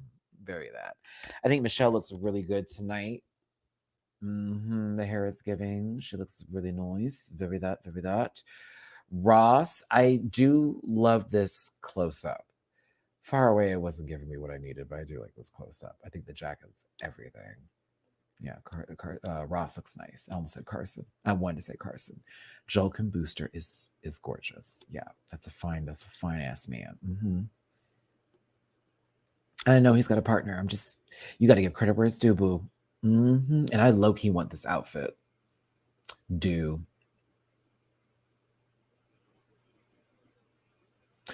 Heterodynamics Corp. Let's get into it, kids. That's a good video, Batty. Listen, Savannah. Nobody wants me. Okay. I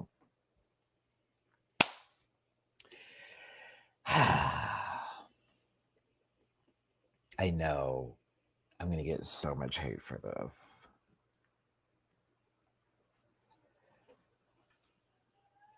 I thought they were fine. I laughed at the slides reference and the clips. I thought that was funny. Okay. They talk about slew foot. These hoes giving bow leg bitch down. Okay. I laughed at a couple of moments here, but I also was not that blown away. If I'm going to be real, like a lot of y'all were with this, she should have won, she should have won, she should have won. I'm not dragging y'all's opinions. I think that you have valid opinions. I'll be real with you. This wasn't the biggest thing for me. They had funny moments though. The slide part was funny. All that was cute. Q was yelling. I don't care what nobody says. Q was yelling for me. She was loud. Her tone didn't change not once when she was talking about every slide. It was like this and this. I'm trying not to get too loud, but it's just everything was like da, da, da, da. It was just like To me, the tone never changed for me to where I was falling into the rhythm of the jokes. Where Plain Jane, I thought was funnier.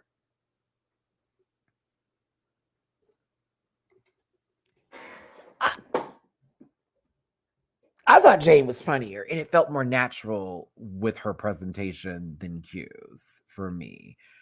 You don't agree with me? Totally get it. Perfectly fine. No shade. Like at all. Please do not unsubscribe for just this one opinion. Oh my God. I'm just playing. But like, for real, Mamu, I know you want to go outside. Give me a second, baby. I thought Jane did a bit better than Q. Q was a little the tone didn't change for me. I thought that the ideas were great though. And I thought presentation wise, theirs did not fall flat once. It was just sometimes when Q was talking or doing her part, like Jane would have a little bit of this. The inflection in the throat would come up here. And then that's our joke, mama. Right, Jane? Well, with this scene over here, it's like we're going to go there and then that's that. And it just didn't change out for me. Plain's delivery was better. This was cringe. I don't care what you say. This was cringe. No. No, no, no, no, no, no, no, no, no. Hated it. Hated this part so much. Hated this so much. Oh my God. I hated it so much. Fucking hated it. Fucking hated it. I hated it. I hated it. I can't even express yourself, Maddie. Hated it. Hated it. I can't even get the disclaimer up. I hated this so much. This is your getting buck. Please, please, please. The way she did, get ready for me to act this out for the edited review. Oh, I am. I'm going to leave Plain Jane right there, and I'm going to be right in where Q's position is, and I'm going to act out how she did this cornball ass shit. Cornball. The voice changed up and oh my God. I just was like, no. I know.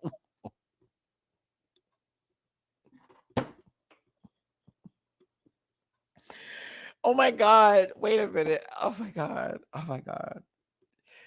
I can't wait till we get to Nymphia and talk about the like reverse Uno racism card that was thrown online today, where someone was like, well, people were talking about Nymphia's voice, but no one's talking about how Saphira puts on that soulful gospel ass voice all the time. What in the trash panda comment was that, baby? I said, when has Saphira not sounded like she's speaking from the diaphragm? That bitch is a fucking singer. The hell you talking about? What? Oh my God! It was a black queen. So I was like, what? Like you really didn't do that. That wasn't the point you were making. It couldn't have been. Like Saphira literally speaks from her diaphragm, from right from the top, right from the gut. What are you talking about? Honey, I read that shit. I said, this is why I don't like stuff. This is why I don't comment. This is why I do not engage on the internet. You lucky I didn't screenshot that shit. Because I was like, girl, are you okay? Like, you could like Nymphia and not want Saphira to have won this episode without saying some cornball ass shit like that. Because your comment was, you made that statement, but where was it for when Q put on her silky voice, girl? Because this silky voice was horrible. It's because to me, when Q is giving this sort of energy, she sounds like she's crying at the same time. So she's like, I'm not joking, bitch. I didn't know if she was sad or she was angry. I didn't know. So yeah, it's almost like there's some sort of sadness when she does this stuff for me. So I just can't do it.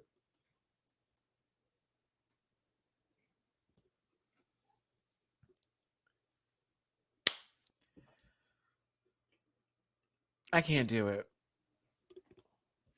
It can't be a stereotype if that's where they're from, though, Q. You hear what I'm saying? We can view as a stereotype if that's how it's been viewed and associated with media. But if you from the block and you from the hood, how's that a stereotype?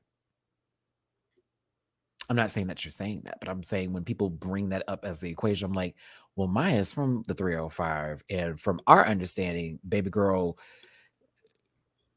maybe did not grow up in a middle class. I don't really know about that. But also, we'll get to Nymphia because I didn't have a problem with it personally because it was Nymphia that was doing it. Now, let that have been someone else. Drewski, thank you for the super chat. For Alphabet and Spirit, to quote 30 Rock, don't do impressions of other races. That conversation about who felt what kind of way about how whoever did what is up to that portion of the community that would fall under and apply under and go into. My black ass is going to get offended by anybody saying anything about something black that I don't have no business saying something about anything black. That's when I'm going to jump in. Just like when it comes to that community, that something happened over there. Oh no, baby. Did they find that miserable? If they didn't, we cool with it.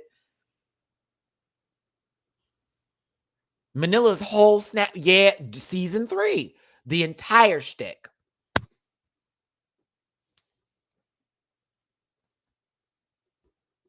I'm glad Joel was there though, because it was kind of like when Joel was like, "Well, I didn't find that." And I said, "Oh, thank God, thank God, thank God, thank you, Jesus, please God, like this baby is literally from Taiwan, like please God." I was just like, oh, thank the Lord, there is somebody who it was Asian on the judges panel today. Y'all don't know, because when that happened, I'm like, ooh, the room. Someone in the room, somebody in the room has to speak up. Someone has to speak because this is tough. This is not the conversation. You know what I'm saying? Like, Plastique Tiara when she did Lovely Mimi, and remember how Lovely Mimi goes from like, she speaks in a different accent, and then when she gets her black accent on, and then you saw how Plastique Tiara went from the Asian accent to the black accent. This is a very deep, wide, and divide. I love how we're having this conversation with these two on here, but like, I thought Nymphia did a good job. I received what she did because to me, it was okay for her to do it, but I'm also not going into it laughing because she did a a voice that could be considered a stereotype, if that makes any sense. Like, I didn't receive what she did and go, oh my God, listen to how her voice sounds. It's funny. That's not how I receive that. Do you feel me? Like, at the same time, I get where others may be like, okay, wait a minute now. But for me, I disassociated her voice sounds like that, so let's laugh at her voice. I just was like, let's listen to what the layout of the work is. And I thought the work was funny. It's complicated. Then Michelle said something, and I was like, oh God. And then we went into that, and I was like, ooh, okay. All right, that's fine. But I'm also like, I'm not going to tell an Asian queen how to not print. And it just sounds weird, even throwing. I don't know. Yeah, for me, it wasn't like I'm doing this voice as a stereotype so you can laugh at the voice and laugh at me. It was Nymphia being a character of a woman who sounds just like that from somebody that she knows. And she was presenting the presentation because that lady would be talking to her just like that. And then it became an issue because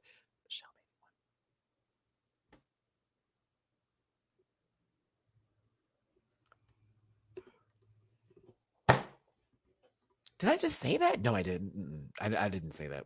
No, I didn't. Not Michelle made it one. Oh, no, I'm not. No, I didn't. No. Taking it back. Right. It's like a Black person doing a hood accent or a joke. Black people, we don't have a problem with it. Because, you know, where a lot, child, then we about to start getting into regional, and there are also certain Black folks like Candace Owens who you would side eye if they did an accent like that because they've been so avidly anti-Black in their Blackness to where it'd be like, what the fuck? You know what I'm saying? It's again a very interesting hill to cross because it also just depends on the person. You know what I mean? And how the person has acted or is treating the issue or the instance of why they chose that character. Because Mhi'Ya didn't just go, well, I'm going to be this character because they laugh at ghetto bitches. That's not why she did that. She said, I'm going to be somebody I'm comfortable with, somebody that I know that I think RuPaul's going to get a laugh with, and I think I can work into my routine. Context definitely matters. But like, in that same situation, bitch, I could be two different light-skinned folks on Snatch Game. I could be Bobby Lights,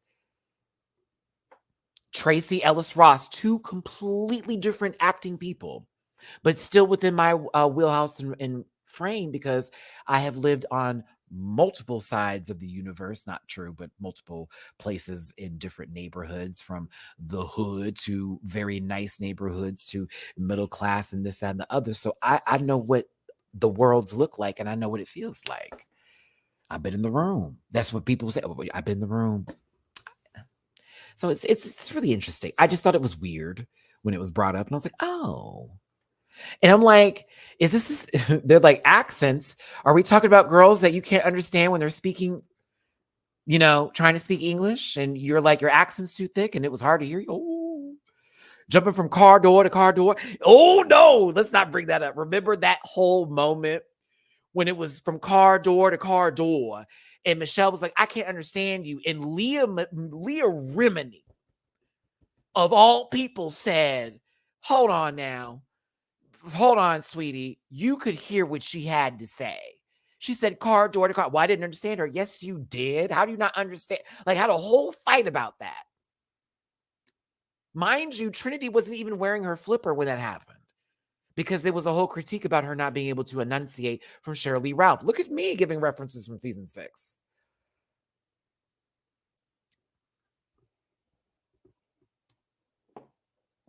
I'm not saying it's a pattern. I'm just saying sometimes I think that when Michelle is giving a critique, which I do appreciate her critiques and how she has been doing this for years, sometimes I'm like, hold on, do you remember?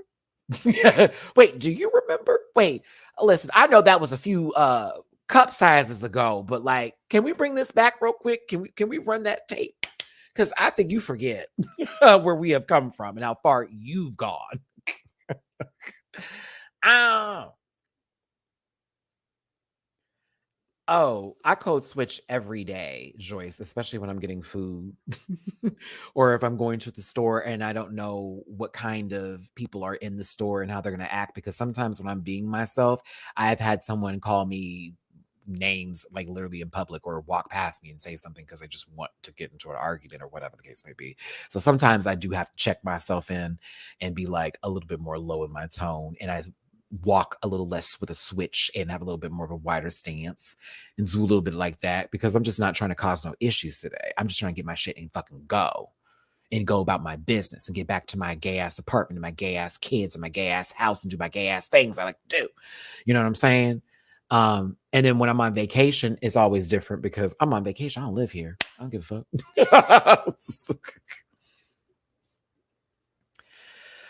Oh, don't get me started on the blast. Let's not talk about black sense today. Let's not do that. The internet was nuts this weekend, and I heard a lot of a black scent being used by no child. That face that needs every bit of astringent and a good moisturizer routine. Girl, Miss Girl, I was like, oh, why are you talking like that?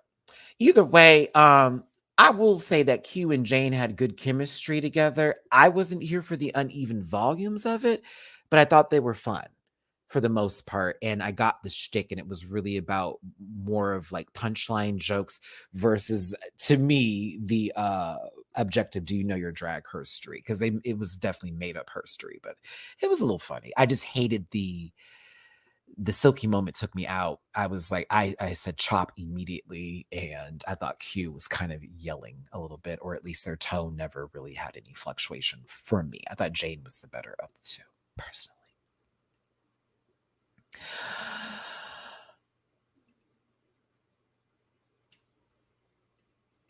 Yep.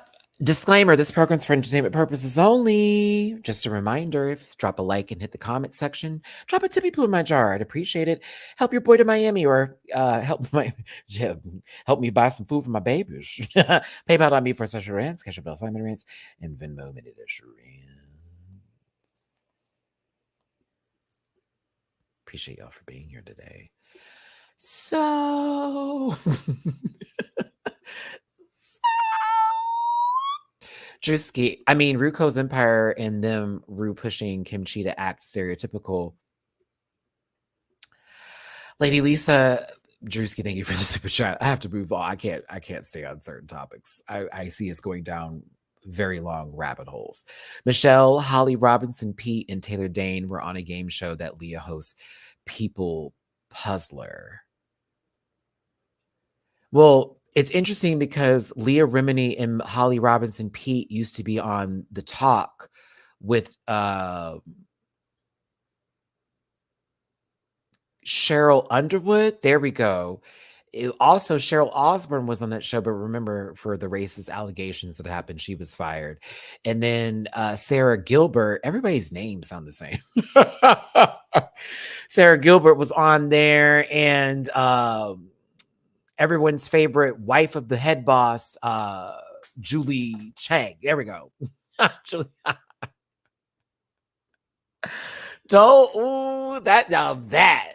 I can't wait for that Lifetime movie or whatever documentary is going to come out about The Talk. I can't wait. I cannot wait. I know it's going to be a mess. So many different cast changes. There's men on there now that make me feel like this is less of a conversation I want to be involved in. I don't like it, even though one of them is very nice to look at. Very, very. But I'm like, why? This is so weird. Such a weird dynamic. God. Thank you so much, Cuckoo Games. This team was rigged to be bottom. Chopped, rigged. I mean, who's to say that Mhi'Ya couldn't have pulled out like the one, right? Like, who's to say? Mhi'Ya could have pulled out the one. She could have.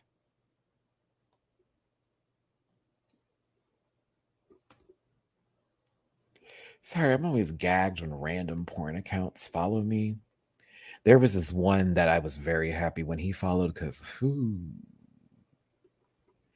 This other one though, I was like, girl, what you ain't got not one thing on Drag Race here, and everything is something else. I was like, why me? Hey, never say never, Mark. Never say never. Never say never say never. They could have pulled out the quietest of storms. Shut up, Kevin. Yeah, sure, Maddie. You never know. Have faith, Hill Evans. No, it's a different account. It's not Raheem. It's this other one. They only do solo stuff, which I appreciate. Like, I want to see somebody on top of you. I'm jelly. I'm a jelly bottom. No. Okay, listen, let's talk about it. Dawn, honestly, hey. Okay, listen. Dawn, you did a good job with holding it down. It wasn't horrible by any means. And that is a promise on my end of, me watching the show, this episode in particular 3 times, and seeing you try very hard. So I can't knock you. You tried very hard. Very hard. Okay. I will say some of the jokes really weren't that funny to me. Everything felt like light work, opener, not a closer, if you will. The hilarity was at a very even factor. It was like that one episode of The Middle, because The Middle's not funny.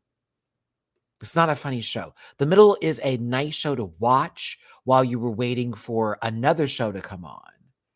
And then you can enjoy it, okay? Like when Blackish used to come on, because that was how that happened for me during the days of Blackish. The Middle would be on before Blackish, so you'd have to watch The Middle.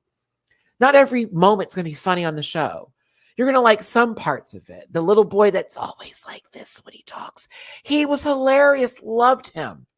Shout out to that one woman from Everyone Loves Raymond. She got work, and that other guy from that other show. Scrubs, they were all there. Good for them. But like it wasn't the best. And that was what Dawn gave for me. If you know what show I'm talking about, this joke really hits. And if you don't know, look up The Middle. You're welcome. It played before Blackish on Wednesdays. And it was, I forget what was the 7:00 show. I think the 7:00 show was Modern Family. Before that left, and then it was The Middle, and then it was Blackish, and then it was followed by like the 8:30 slot was always the show that never lasted more than 2 seasons on ABC. Oh. Oh my gosh. I'm like, wrong comment, but oh my gosh. I can't do it. Oh. I thought Dawn did the best that she could do. This wig is interesting and not in a bad way. It looks like a cool ass chandelier. Yeah. Now, was this on purpose? I am determined to believe that this was on purpose, but because of how the rest of this performance went, it is no longer on purpose.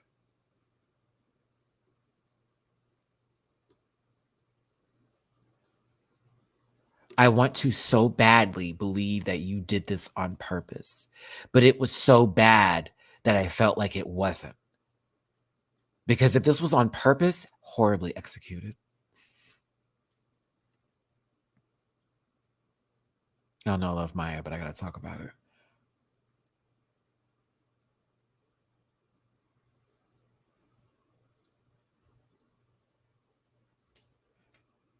Mhi'Ya looked like she about to be at a Zodiac House reunion. Never mind. No, she wouldn't, because she'd have on jeans and a t-shirt. I watched Shamar get swung. Oh my God, that man picked him up and just tossed him. And I have never laughed so hard in my life. On my soul! On my soul! Have snot coming out his nose, trying to fight with a trans woman. Baby, I can't do it. Couldn't be me. I'm not gonna fight someone who's named after a goddamn anime, whose literal time on the show was them punching the ground. Ain't no way. Not I, said the pussycat. Huh. On my phone.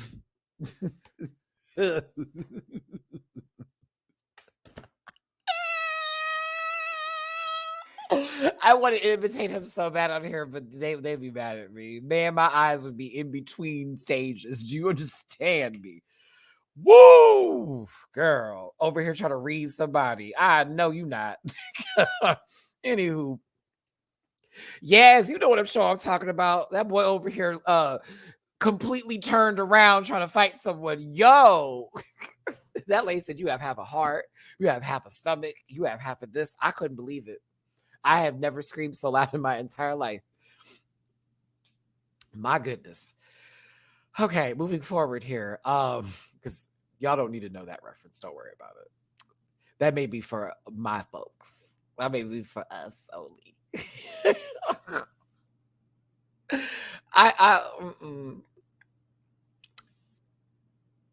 Yeah, Mhi'Ya look like, yeah. I'm not buying whatever Mhi'Ya is selling. I'm just not. I can't. Poor thing. Okay, so I want to ask Dawn what the idea of this was. So was this you going, Mhi'Ya, we're just going to have you come up and then sort of like say a few things, and then you're going to do the physical acting when we have to point? That's what I was confused about, because it started with Dawn already being out there giving Gwyneth Paltrow, I'm selling a candle that smells like my poon poon teas, and I'm going to introduce my black friend. Everyone meet that one girl that was on Moesha.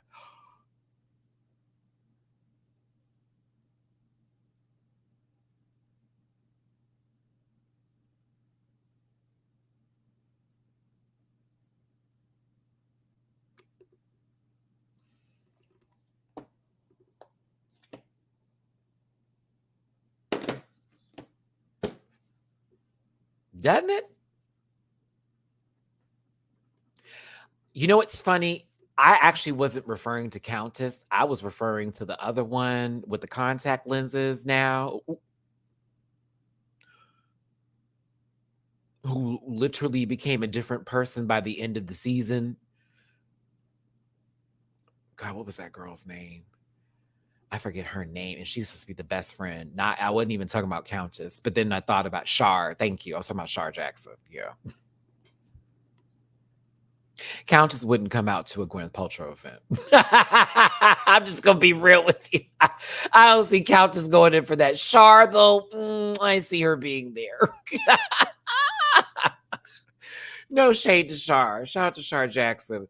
It's been so many blips and times that I've seen her. It was like she was on the show. We didn't see her for a long time. Then when the Britney Kevin Federline happened, we're like, wait, he dated Shar Jackson? Disappeared again. Then all of a sudden popped up over here, disappeared again. So yeah, weird Gwyneth Paltrow and Shar Jackson are giving us a presentation today, basically, with banana paint. All right. This was bad. Dawn was doing her best, and as much as I love Mhi'Ya was not prepared for this, and her nerves were getting the best of her. I felt very bad for Mhi'Ya at the end of the day. Baby girl was stumbling, and some people can't help having a stutter, so there's nothing against that, but it just oof, oof, oof, oof, oof, oof.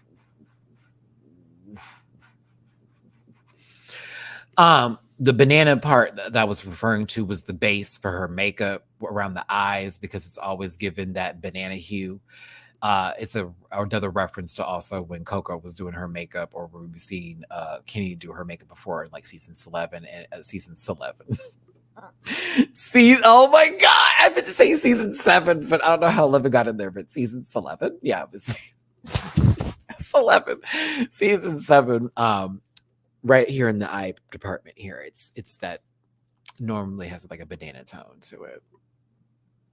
Either way, yeah, this didn't do it for me. God bless these girls, but I just was like, Oh, she's having to read the cue cards. Oh, this is getting harder and harder and not in a good way. I can't do it. I had to put Rebirth down for those of you who were like, Matt, are you still playing Rebirth? I am, but I had to put it down. It's time consuming. I had to put it down because I was like, girl, this takes up the day. Disclaimer, they both low key possibly should have lip synced today, if I'm being honest with you. But Morphine messing up really saved on Alti. Had they judged this in teams? Oh, absolutely.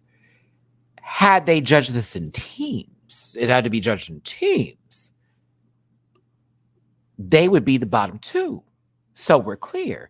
And I'm going to be very honest with you. What you saw today with Morphine and Mhi'Ya would not have been the same with Mhi'Ya and Dawn to a Donna Summer song. I know the words, Mama. I bet you do. I bet you do, Dawn. That was what I would have said. I bet you do. And I bet you do. Anywho, love these two, but chop. All right. The last group. You might be a drag queen. The reason for everyone saying Saphira shouldn't have won is based off of this one particular moment from this episode where Saphira had a stumble when she was speaking. Now, the stumble was made so apparent because they gave Dawn a confessional to chew that up and really add that into the equation. Oh, bitch, you don't think I saw how this went down? I said, I see you, editing team. You knew this would cause rage and chaos later. Yes, you did. Yes, you did. She paused one word, and then picked it right back up again. And it was, she did her normal chuckle thing and da-da-da-da. I said, bitch, give me, come on, editing team. And I knew once I got to Twitter, I said, I'm reading it and I'm waiting on it. And I was right. Y'all did not disappoint. And then what had happened when Morphine had messed up? Same thing. Same thing. Oh no, girl, she da. And it's like now we have taken all of that energy away from what they were doing, even if they did pick it up quickly. And now it's given the president, oh no, that was the worst thing they could do. Boom. Saphira's was great. She started off the show excellent. She engaged with the crowd a lot more than the others did, to be very fair. And yes, there were moments the other teams were trying to engage. Trying and succeeding are two different things. It was already established at the beginning once they got out there. Everybody say this, or you wanted to hear what we say? It was immediately established that we are here to talk to you, and this has you are involved in this seminar. Mhi'Ya, y'all with the accent, that's for y'all. I knew where her intentions were behind this, so this did not affect me that much. I was focused on the presentation of it all. Who else was also getting in that crowd's ass? This lady. Even had jokes centered around someone with the pants. The pants. You got to get this together. What are you doing? And it was like, I know who this person is that she is being. And I also know how this works into the seminar part of it.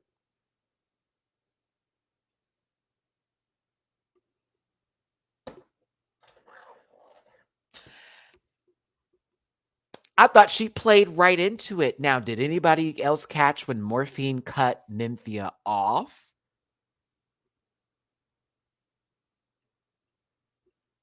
Thank you for the super chat. Thank you, Maddie. If it was Team Mhi'Ya, takes the W. Yeah, if this was teams,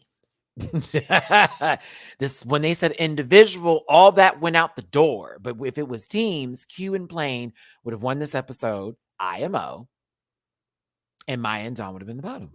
And that would have been a wrap. When they said individual, I said, oh, this is now the game has changed. The game has changed. Oh, goodness gracious. So yeah, like for me, I thought those two worked very well together with Saphira and Nymphia because Saphira had established what was going down. Nymphia played into how she wanted to work her portion of this role in, and it had a lot to do with fashion, this, that, and the other. Da, da, da, da. And then also, let's remind ourselves that when they were doing their point of views through the PowerPoint, Saphira and Nymphia are also doing background responses. Yep, one worded answers. That's right. And it adds context to stuff. Morphine, too. The problem is when we got to Morphine started on a stumble by cutting off Nymphia when she was still speaking. That was the issue. That was the problem. She was almost too ready to go. Maybe she thought Nymphia was talking too long. I don't know. I watched this. I said, "Ooh, Morphine." Like she was dead ass in the middle of a sentence. And you, oh, thank you. And then you kind of had to wrap her up because when Nymphia looked at you, like, oh, it was, oh, like we have to adjust this. So my bad. Let me just go ahead and keep on going now that I've cut you off.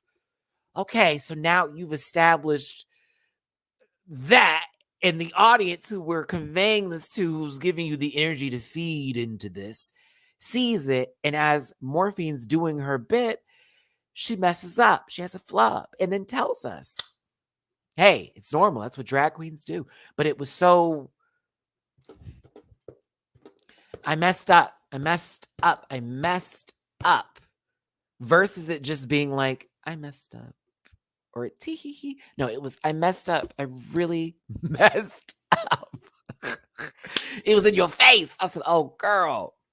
I thought that Morphine did wrap it up. It was fine with the whole drag queen sayings, the mom and all that kind of stuff. So that's fine. She was there for that. It was the flubs that were bad, though. They were very evident. And they were looking for a bottom this week because there were too many tops in the room. That has never, ever been said. Ever.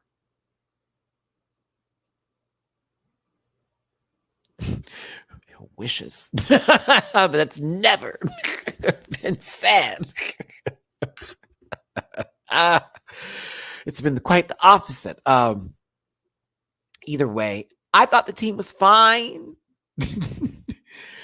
With a little bit of a bloop from Saphira, but it was still so good. This dress is so good on her too. Personally, I thought Nymphia did a great job as well. Morphine had some flubs, but it wasn't the worst thing ever.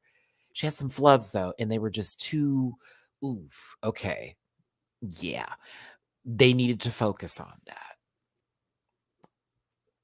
See, Kenny, that's the thing.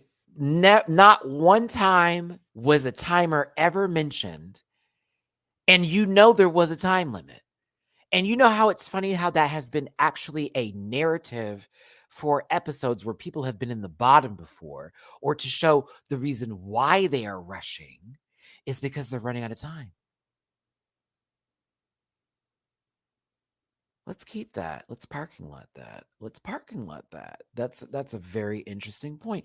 She could have felt like, oh my God, we're running out of time. We haven't gotten to my segment yet. And if he's taking too long. But the edit can make us feel like, oh, she cut her off.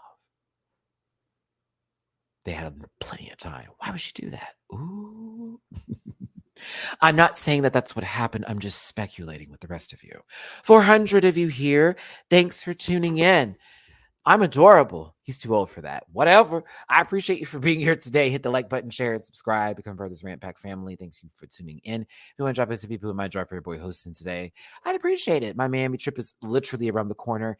18, I think 18. Oh my God, 18 days away. I could cry. Help me, help my kids, help whoever. If you feel like it, with PayPal.me for /rants, Cash App $7 and Venmo Mighty-Rants. I thank you so very much for those who have tipped, with those in the super chat. Appreciate you for being here today.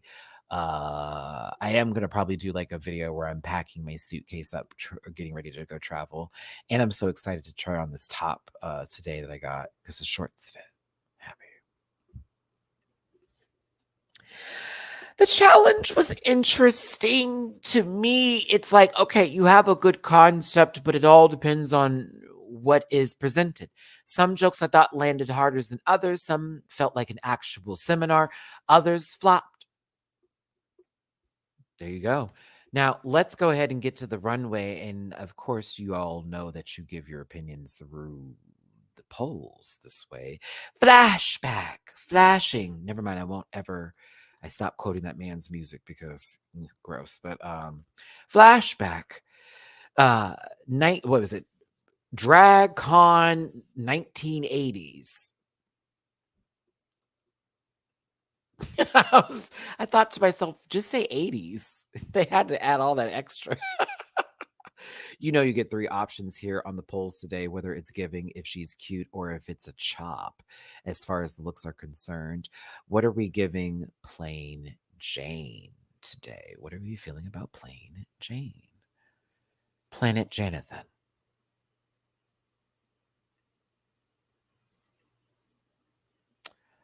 Did I miss the super chat?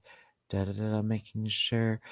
I'm going through my YouTube live chat right now because sometimes those super chats don't pop up on my StreamYard while I let y'all vote. I see a lot of y'all are in the cute department with Jane.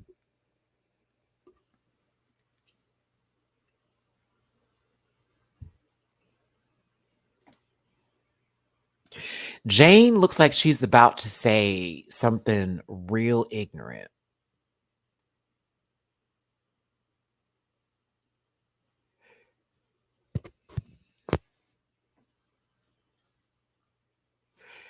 I don't know why Jane looks like some hood white woman who I guess married Pookie or something, and they live in a middle class neighborhood, but they still bout it. And she about to go pick up her biracial kids from school. And I wish y'all could know that this is not a drag on people like that. It's not that. There's a person on Facebook who, if y'all saw who I'm talking about, who do these lace front installs, Jane, I swear to God, looks just like her. And you know, she talk like this and all that kind of stuff, but you look at her and you're like, I know you not. And she got her nails on, and she like, you know, hold on here, baby. I go here and do my nails and doing something like that. Pookie, like Jane looked like she about to tell me so. You know what I'm saying? Oh, I like that. Like if I don't know why. I look at her with this hair. I think it's because of the pink streak. And there was a certain time frame from the early 2000s, like '04 to '08. No shade, ladies. There, you all know the ones I'm talking about with the short dudes, that one streak. Oh my God. Definitely, yeah, probably from New Orleans. They've been dating since high school. You hear me? Who looked like that in the '80s? Jade, apparently. The woman is a nurse.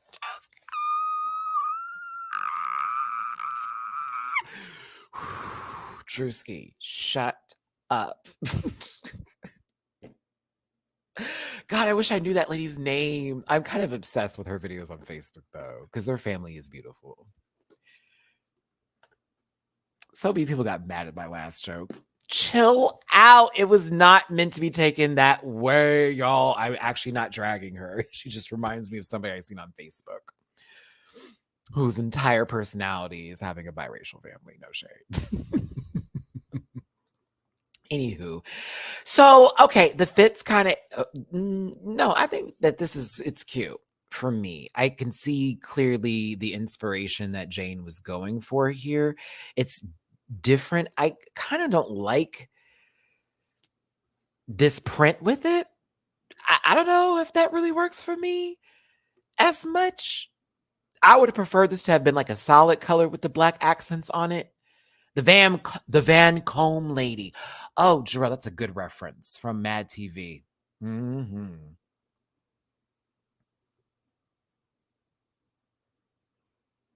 Someone said Joey Jane. Wow. Yeah, I think the print is my least favorite part about it, but I do like the cut of the suit. I think she looks good. The makeup is right. The wig is on top. I hate the wig, but the wig is on. The wig is on. Makeup is right. I like the concept. I don't like the print. It's not like the print. It's like, RJ, bitch, I know the 80s. That is not 80s. Maybe like in a different neighborhood. She's giving white baps. See, just me. See. Now you know why I felt that reference. Thank you. Like she got a best friend named Nisi or something. Hold on.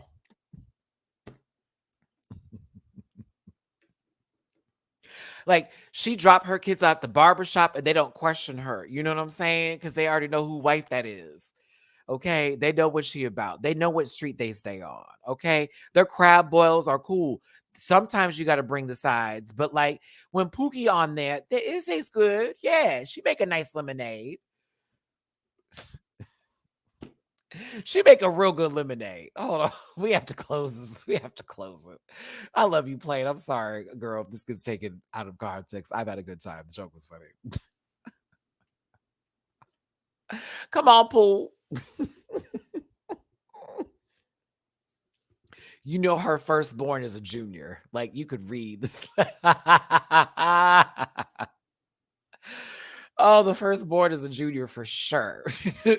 Drewski, thank you for the super chat. Not Jane giving Robin Dixon fever dream. Robin Dixon would dream to have this taste. This is too feminine for Robin Dixon. This is too feminine for Robin Dixon. Do you hear me? Don't do that to Plain Jane.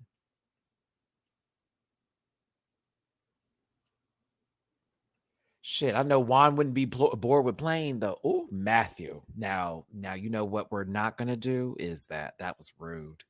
That was uneducated. That was unsuccessful. It was. It was. I don't like that. That was not okay. Protect all women. Truthfully, though, protect all of them. Wide shoulders too. Protect them. It's the truth. Kai Q is next. Say what you want. Say what you want. Say what you want. Say what you want. This look was giving. Say what you want. Say what you want. I kind of lived that there were two Keith Haring moments referenced on the runway today. First with Q's and then with Nymphias. I thought that was hot. 80s. I was like, okay. I am hungry. I'm clearly hungry. My body said, oh, reject. She still looks like that lady off of Black Monday, that show, The Gay Man's Wife, that was on there. Like in the later seasons too. What was her name on this show? I need a good picture. I really want to show y'all a good picture of her. I showed it earlier, but that was in a blonde wig, and I need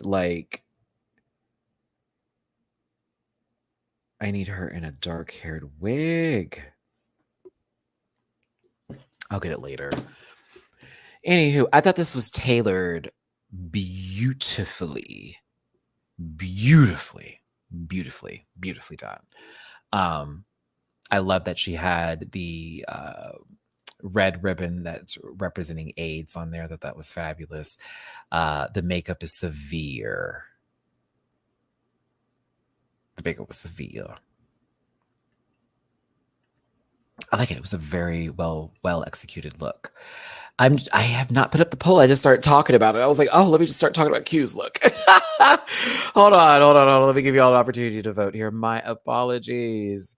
Hurry up and get those votes in, please. Hurry up. Get up in there. And thank you once again for tuning in. Hit that like button, share, and subscribe. Become a part of this Rant Pack family. Appreciate you all for tuning in today. If you want to drop a sippy poo in my jar, paypal.me/rants, cash up Simon Rants, and Venmo, Medidash Reach.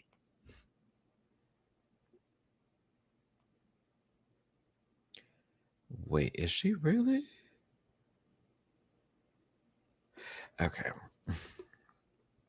Sorry, I had to double check something there.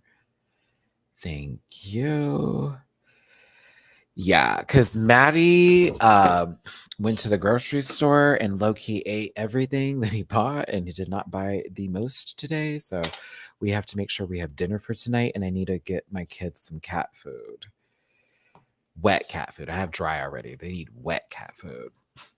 They go nuts for it. My goodness. Let's go ahead and wrap this up and get past the queue. With the polls, 66% of y'all said giving, 30% of you said she's cute, and 3% of you chopped it. You chopped it. Why? Up next is Dawn. People online were saying this wasn't 80s, and Michelle said it wasn't giving 80s, but I would beg to differ. Is this not glow energy? The gorgeous ladies of wrestling? Is this not it? Like, Dawn didn't really reference that, but I received it as glow energy. I thought this was 80s. Oh, when Michelle said that, I was like, huh? Like, but this is 80s. This is dead ass that. Like, what? She's like, I wasn't getting it, huh? You sure? It's so glow. It is so glow. Like, it's such a glow. It's I hate that show got canceled. Netflix, that is one of the many reasons why I don't have Netflix now. They canceled the wrong ones. And they always cancel shows that I get really into that may have had like one little bit of a bad season, but it's like, okay, they can pick it back up. Doesn't get pulled back in. No resolution done. Ends with a cliffhanger. I hate it. No, y'all can chop it. I'm not saying that because it's 80s, we have to just like the look. I'm just saying when the comment was made, I'm like, girl, what are you talking about? Like, this is totally 80s. Like, stop it. But if you chopped it, you chopped it. I'm going to just say she's cute. To be honest with you, I would lean into a chop, but I'm just going to just say it's cute because to me, this is the category. She showed up like very punk to DragCon in the 1980s, possibly knocked over a trash can, got kicked out, went to Red Line in downtown LA afterwards and did a show, made a couple of bucks, went and bought themselves some halal and went to their studio apartment in downtown and opened their window since they don't have AC and it gives breeze teas. So I received it. It is one of the best shows they ever did. It was so good.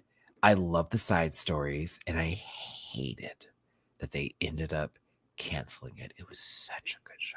So good. I want a pizza so bad. Oh, God. Why did I have to say bread of all the things I had to take a diet on? I said bread. I said bread. Oh, I want a pizza so bad. Oh. Sense8 was good, but then it wasn't. I'll be real. I forget what it was I didn't like about Sense8. There was a particular storyline. I was like, not for me.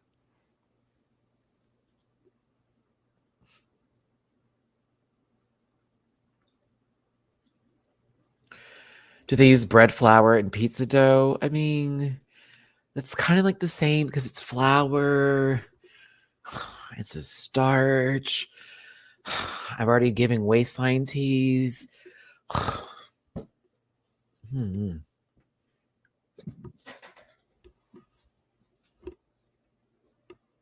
on, I need to burp off camera real quick.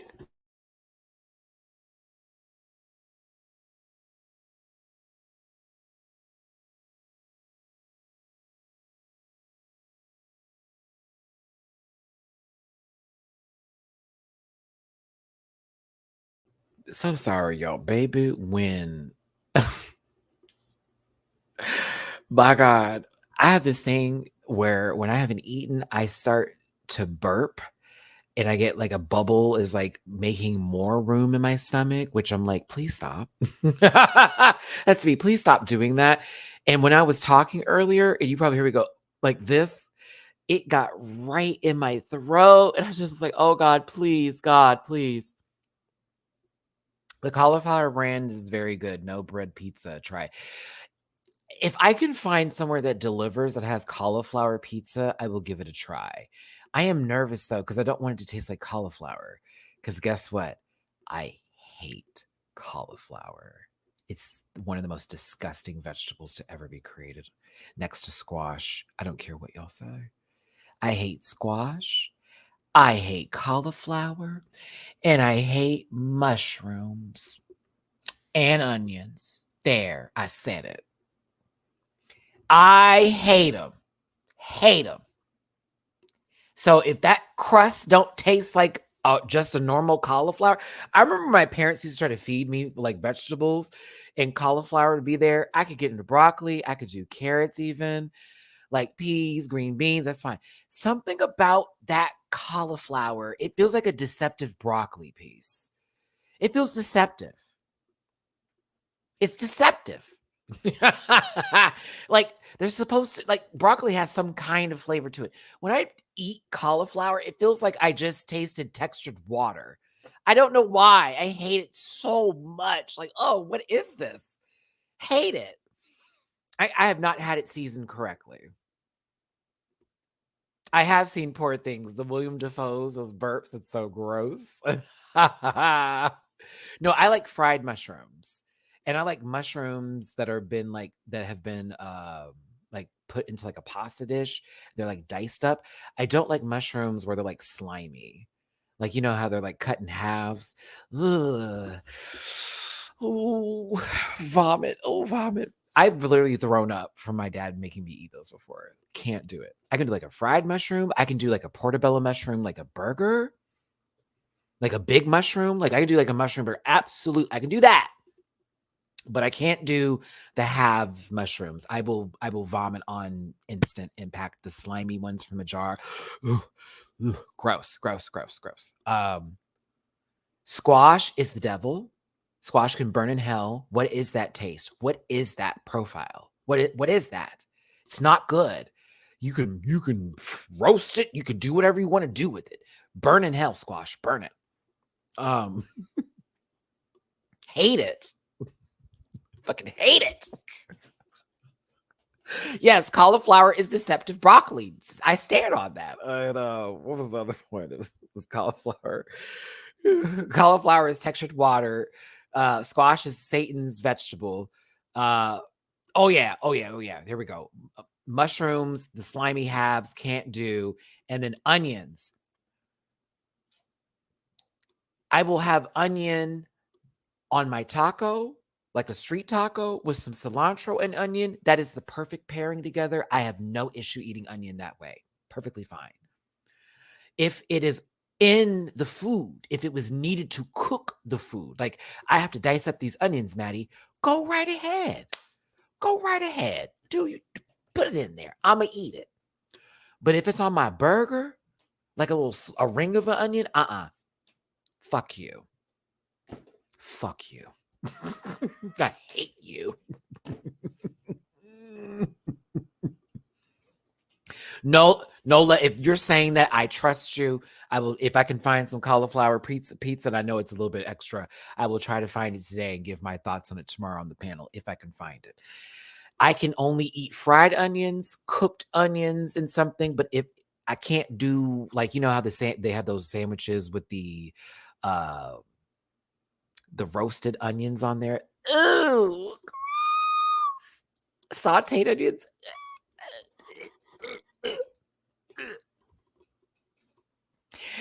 I now understand why people ask for the edited reviews, because we go into tangents like these.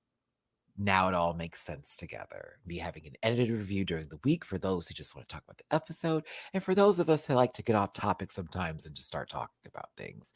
I don't like pearl onions. My mom used to put those in her green beans. Fucking hated that. It used to be deceptive for me too. Hated it. Yeah. I'm weird. I'm a picky eater. Thank you, Rebecca, for the time stance. We appreciate you. Yeah, but fried onions, everything. A fried onion ring is God given. It is one of the greatest inventions of all time. Can you imagine fried onion rings not existing? I can't. You have to get the right one though. The one with juice. Oh, because when you bite into it and you get that little oil, oh, with the onion, it has a little sweet taste. Oh, so good. Oh, and anything red onion can die and burn alive. Red onions are disgusting. They smell nasty. If you have red onions on your sandwich, you stink. You smell like ass. You Uber driver today, ass. Your car smelled like ass. Co-workers, how dare you come into the office place with red onions on your sandwiches or in your food? You are awful, awful people. I love you. I love all of you. I do. I promise I do. You are awful people, though. Red onions taste disgusting. Ugh. Oh, I hate them. Listen. I'm sorry, Maddie. I'm just a cook. It's okay, preference. I told you I'm a picky eater. Like, ask Dooley when Dooley was trying to do our dietary restrictions. And I pull up my list. And Dooley's like, Matthew. I'm like, no, I'm sorry. I am the guy to go to the restaurant and go, yes, you're going to have to remove things. It's going to be a very, very hard to just have a straight dish with me. I'm so sorry. I'm your worst fucking nightmare. Yeah. Yeah, there we go. Nope. If you're an onion person, God bless you. I'm good with certain onions. But the worst vegetable of all time will always be squash. Squash is the devil. May it die. May it burn in hell. And no blessings be upon squash. Squash is evil. Squash is evil. Mm-mm. Oh, I do like green onions though. Oh, that is a little hypocritical there. I like chives and green onions. I do. It's so good on a baked potato. Yeah, I do like chives and green onions. So see. You're like, but you don't like the other one? No.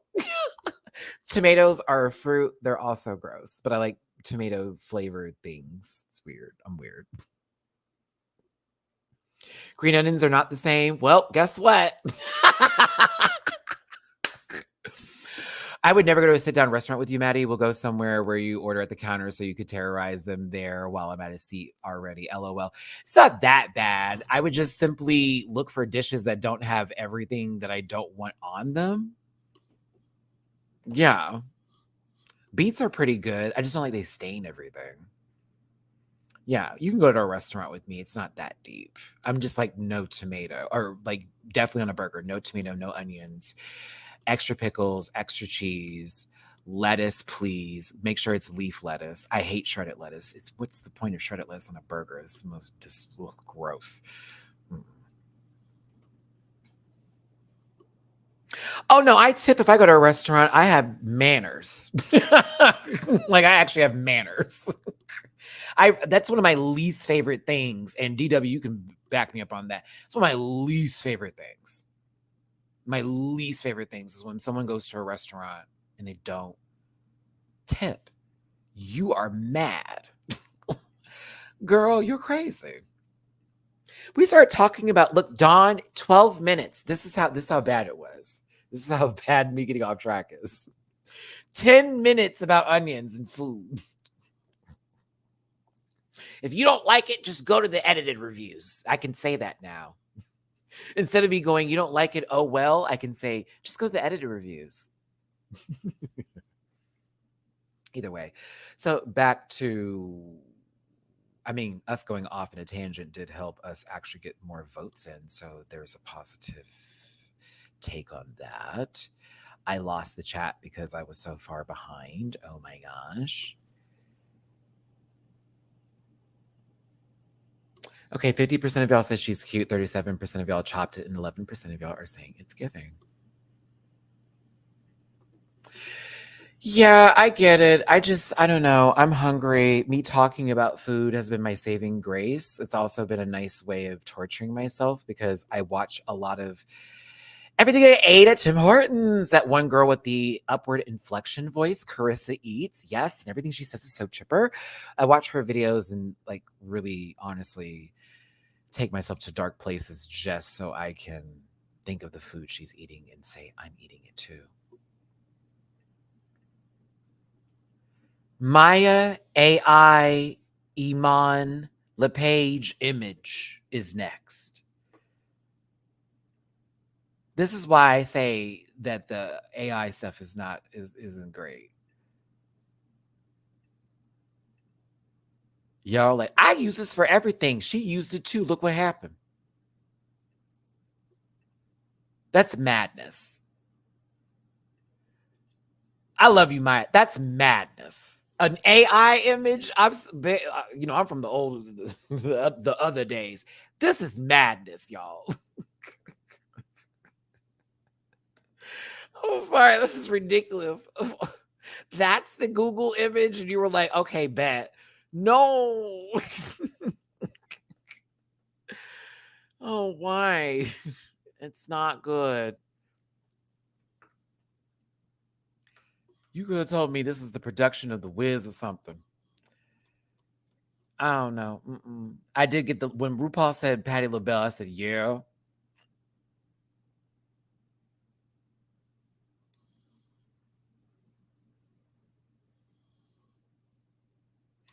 I love you, Ma. I feel like I can hear your outfit when you walk. I feel like it makes a noise like somebody's couch that is completely covered, as well as the floor and the bathroom. Mad about Mhi'Ya. Isn't it crazy? I have the reference photo right here. Did I see it? It's right here. It's right. I got you, boo. I got you. What you mean? No. Yeah, no. She's a fister.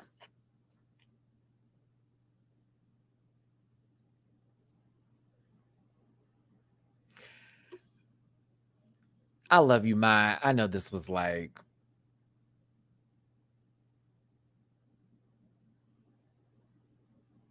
I feel like for a newer generation, that iconic moment, Jadavian really hits. For me, I'm going, this is why we shouldn't use it. I kid you not. I'm like, this is why we shouldn't use it. Oh my goodness gracious. I think the wig would look better on a different outfit. Because it's not a bad wig at all. I want it on a different outfit. Immediately. I said she was fiscally responsible. Y'all better stop. How dare you take my words and twist them? It feels very Reddit in here. I don't like this energy.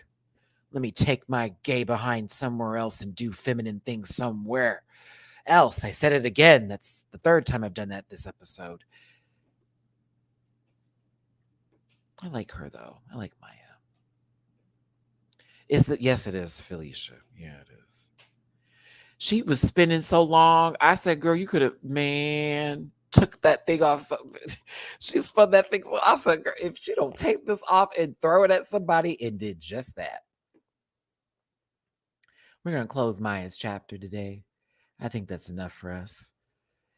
Thank you, Maya. 67% of y'all chopped it. 28% of y'all said it was cute. And 3% of y'all are given. Now let's get over to Daddy's girl, Saphira. There's the hiccup. There's the hiccup. I'm sorry, excuse me. I need to eat. Okay. I had breakfast this morning too. It's just my body's like, feed yourself. I've also been working out, so definitely need to.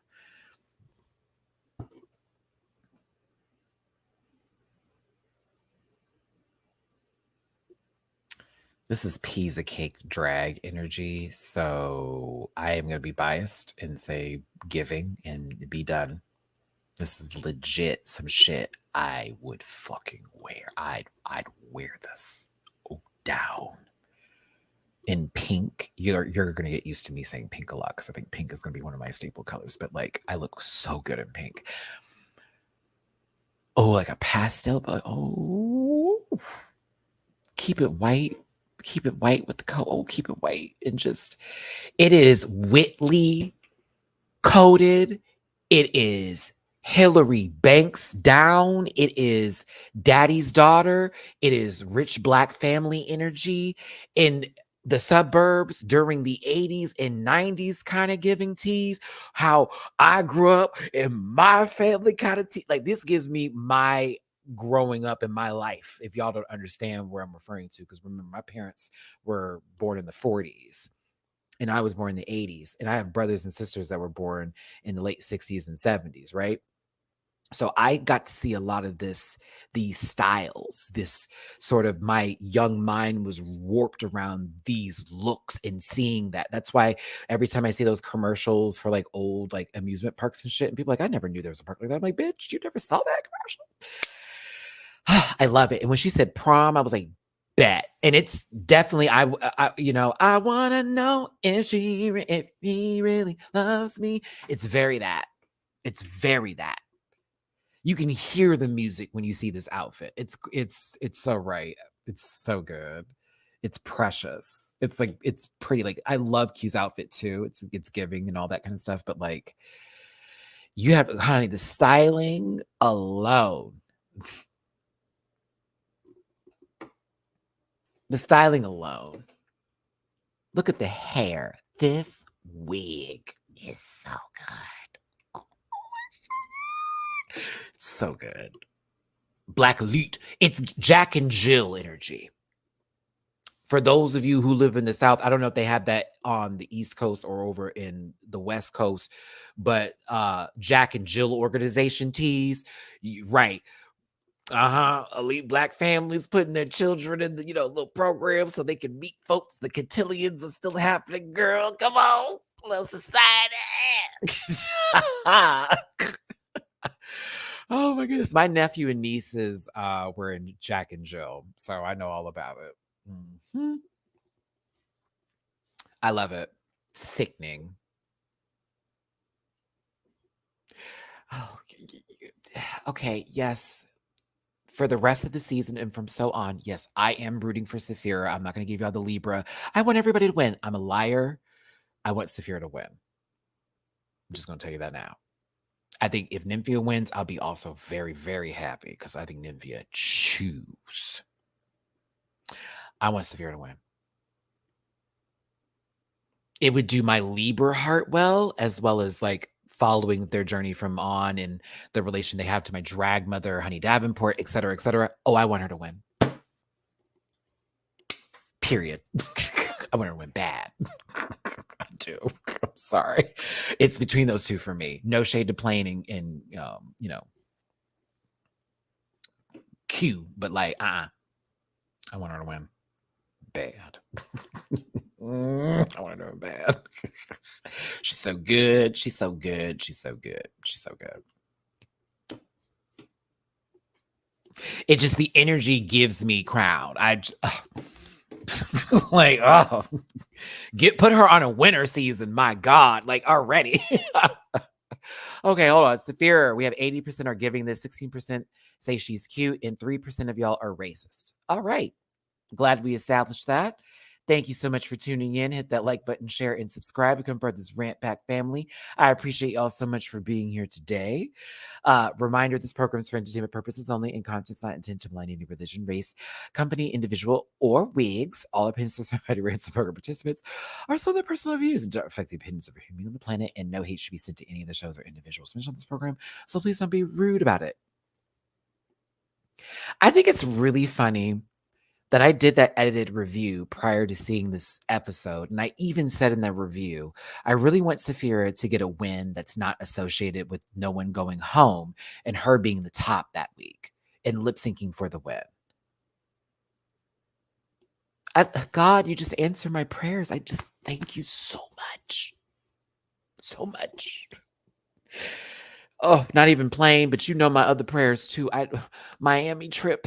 Please, I want to have a good time. I want to fit in all my outfits. I want to have enough money to enjoy myself. I want to eat and not get a gut within the first 2 days. Please. Please. And if you want to send someone to date, please. That's cute. You know what I like? Right, thank you. Please. Because I mean, winter's already almost here again. I need someone to share the bed with the cats now. I mean, low key, my cats do cuddle in the bed with me, so I'm never alone. But my God, it'd be nice.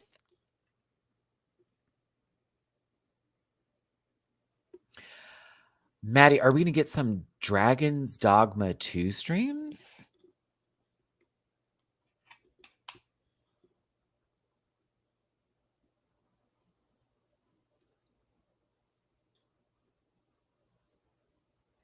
Not there's a countdown for this. I didn't even know this was a real thing.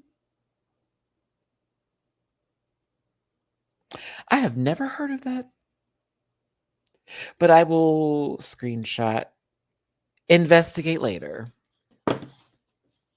I ain't never heard of it.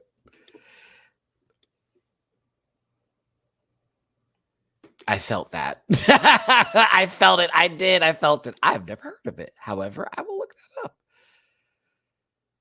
To be honest, I forgot about Baldur's Gate 3. I got Rebirth, honey, and it took over my whole life. That wig reminds me of Jim Carrey's Vanilla Ice impersonation on In Living Color. Are you talking about... You're talking about plain... Wait, you're either talking about Q's wig or Jane's wig, and I feel like you're talking about Q's wig, Lady Lisa. Thank you for the super chat. And if so, bahahaha, because I know what you're talking about. Oh, Dragon's Dogma is going to be it. Is it? I have to check it out. Only character creation is out yet, and it's insane. It comes out on the 22nd. Interesting. Oh, actually, yeah. I won't be focused on any video games or anything like that. I swear to God and everything, every tip that I get going to bills and is going to this trip and is going to my cats. That's it. I can't. I appreciate Crash for the gift for the rebirth, but after that, I was like, baby, I have got to focus. I want to be rich on this trip to the point to where I'm ordering food and I forgot that I ordered the appetizer. I want to gain weight on this trip. Yeah, very much that. I want to gain weight on this trip. I want it to be all for nothing. Do you hear me? Maddie, how was your diet? I don't know, baby. I gained it back on the trip and it was worth it. Let's talk about Morphine Love Dion's look. Okay. It's either giving, it's either cute, or it's a chop. I'm chopping it. I'm chopping it. I'm chopping it. I'm chopping it. It's like she has a Dolly Parton outfit on with cutoffs in the back, and she has what is probably the worst fall over bang in the front for a wig I have ever seen. It just looks, it is the weirdest. It is the most strange. It's like the bangs like do like this. Like it doesn't, it feels like there's something wrong and we need to talk about it. Like they got to break their window to pull the dog out because they left it inside the vehicle, kind of wrong. Like, what is going on here today? A really horrible roller coaster. And I'm thinking to myself, the original wig broke. Is it online, Morphine? I want to see it. What was the original wig given? Hold on, let me see if I can find baby girl. Morph? I want to see this. I am following. They haven't posted it yet. Okay, I will be looking for it. I'm hoping to get the original wig. I need it. Because even if without the outfit,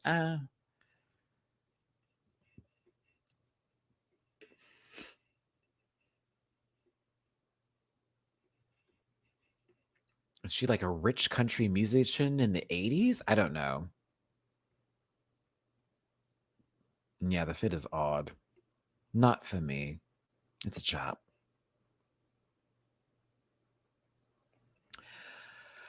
I did want to talk about something that was really cool, so we're gonna have to wrap that poll up. Let's talk about something that was super fucking dope. That was so good. So good. So good. So good. Ooh. Ooh, it was so good. And when I tell you, the reference is right with Jesus. I mean, more with Satan, but right with Jesus. Baby, Nymphia Wynn doing Grace Jones and Vamp with a Keith Haring inspired painting on the bodice of the outfit. Please, it's everything and then some. It's not even giving. It's everything. I thought this was everything. Everything. When I say Saphira gave me the gags for multiple choice reasons of relatability and feeling like this is the aesthetic, this is the way to go, this is what I want to give, to where I look at Nymphia's outfit, the ensemble, and the way that she put this together.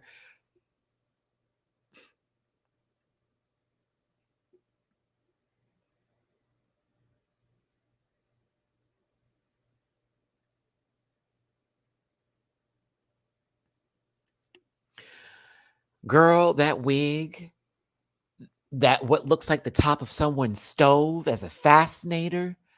Bitch, if that had turned red, I would have screamed to high heaven. I would have been concerned because she was touching it and was afraid she was going to burn herself. But like those coils on top of that stove, you better eat.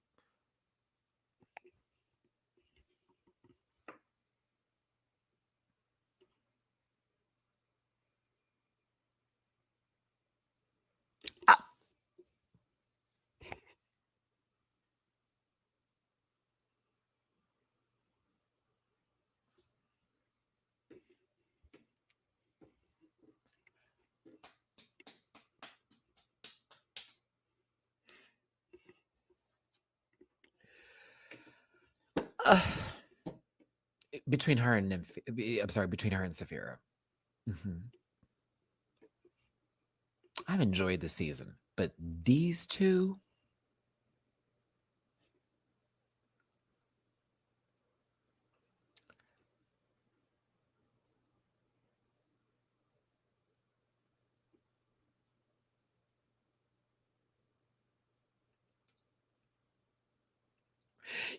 we're all good people here. And then sometimes we're not. Thanks for tuning in. I don't disagree with you.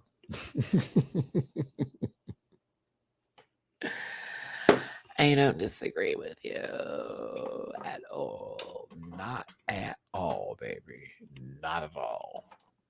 I do love Q's dress, though. Q's dress was good. It was great. It's a beautiful, beautiful, beautiful look. Oh, but this choose. And anything Grace Jones inspired for me is going to make me just go, yes, please, more. Thank you. Because Grace Jones is an icon.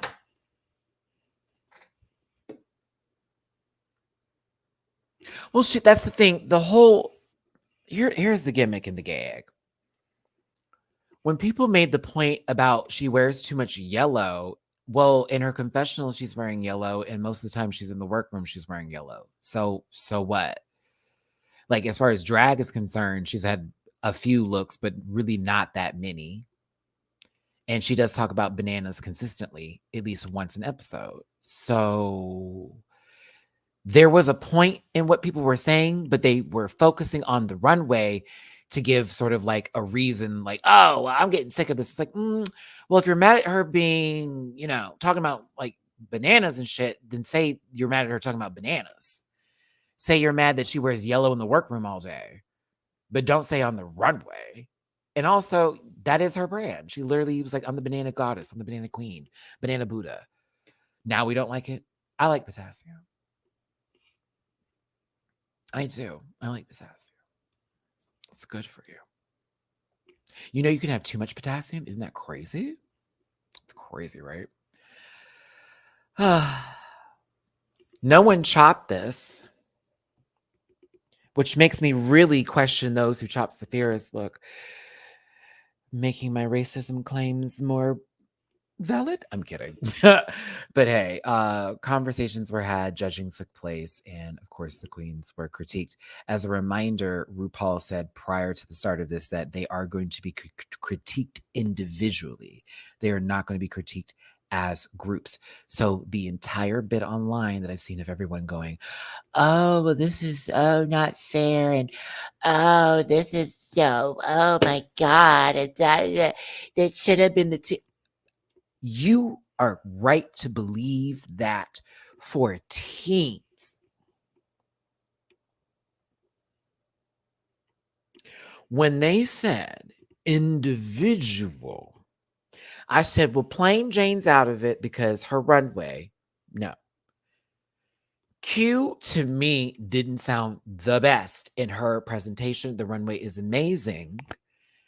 I would also argue that Mama gave their story today and was very open, and it had a lot of foundation in who they are relating to the runway as well as their presentation that gave a storyline to possibly edit as a winner. I still didn't think they would win this week personally, but I was like, it would make sense to me. Individually, Nymphia on the runway and Saphira just demolished for me. Saphira had a mess up that she was able to pull together and honestly have a well-rounded routine. And they've crowned someone for falling on stage before and being graceful in the fall. Kylie Sonique Love. And y'all remember arguing about that because I remember arguing about it. So let's not do that. You can, I know. Well, that's different, is it? I mean, it is because this was for an episode. That was for the crown. Really need to think about that. That had way more at stake than an episode.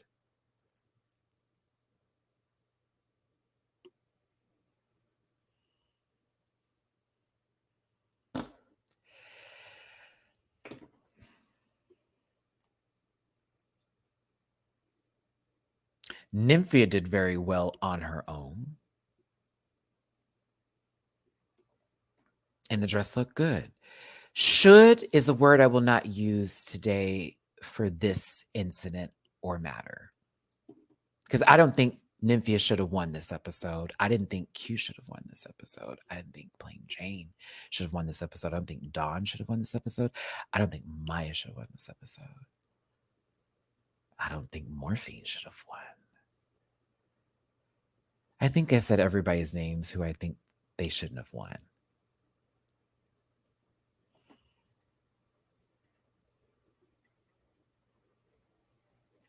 Now, if they gave, hold on a minute, a double win, do you know how fucked up that would have been to have been on the same team with Morphine and they gave it to Nymphia and Saphira? Girl, that would be that. The way I would scream in laughter if that had happened. You did so bad to be in the bottom two, it didn't hold these others back. I still say, and I quoted it. If RuPaul had said, we're judging this in teams, Q and Plain should have won.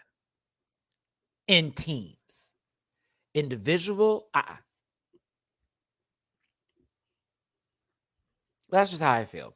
If you feel differently, perfectly fine. I swear to God, I'm not going to argue with you about it because that's weird. But, for me, I was fine. I wasn't taking a part of what was happening with the first quarter of the assignment. The middle was trash, and the last part I was like, oh, this is entertaining. But I think Q, as we need to go ahead and push this. I think Q felt like I gave them everything today, and they just spit in my face. I highly think that's what was on their mind. I told y'all my full fucking, like, not even full story, but like a huge piece of me that could put me in a position to be attacked. I was very open about it because this is part of my story and I got to talk about it with you today. And you didn't give me the win? That is how I think Q feels.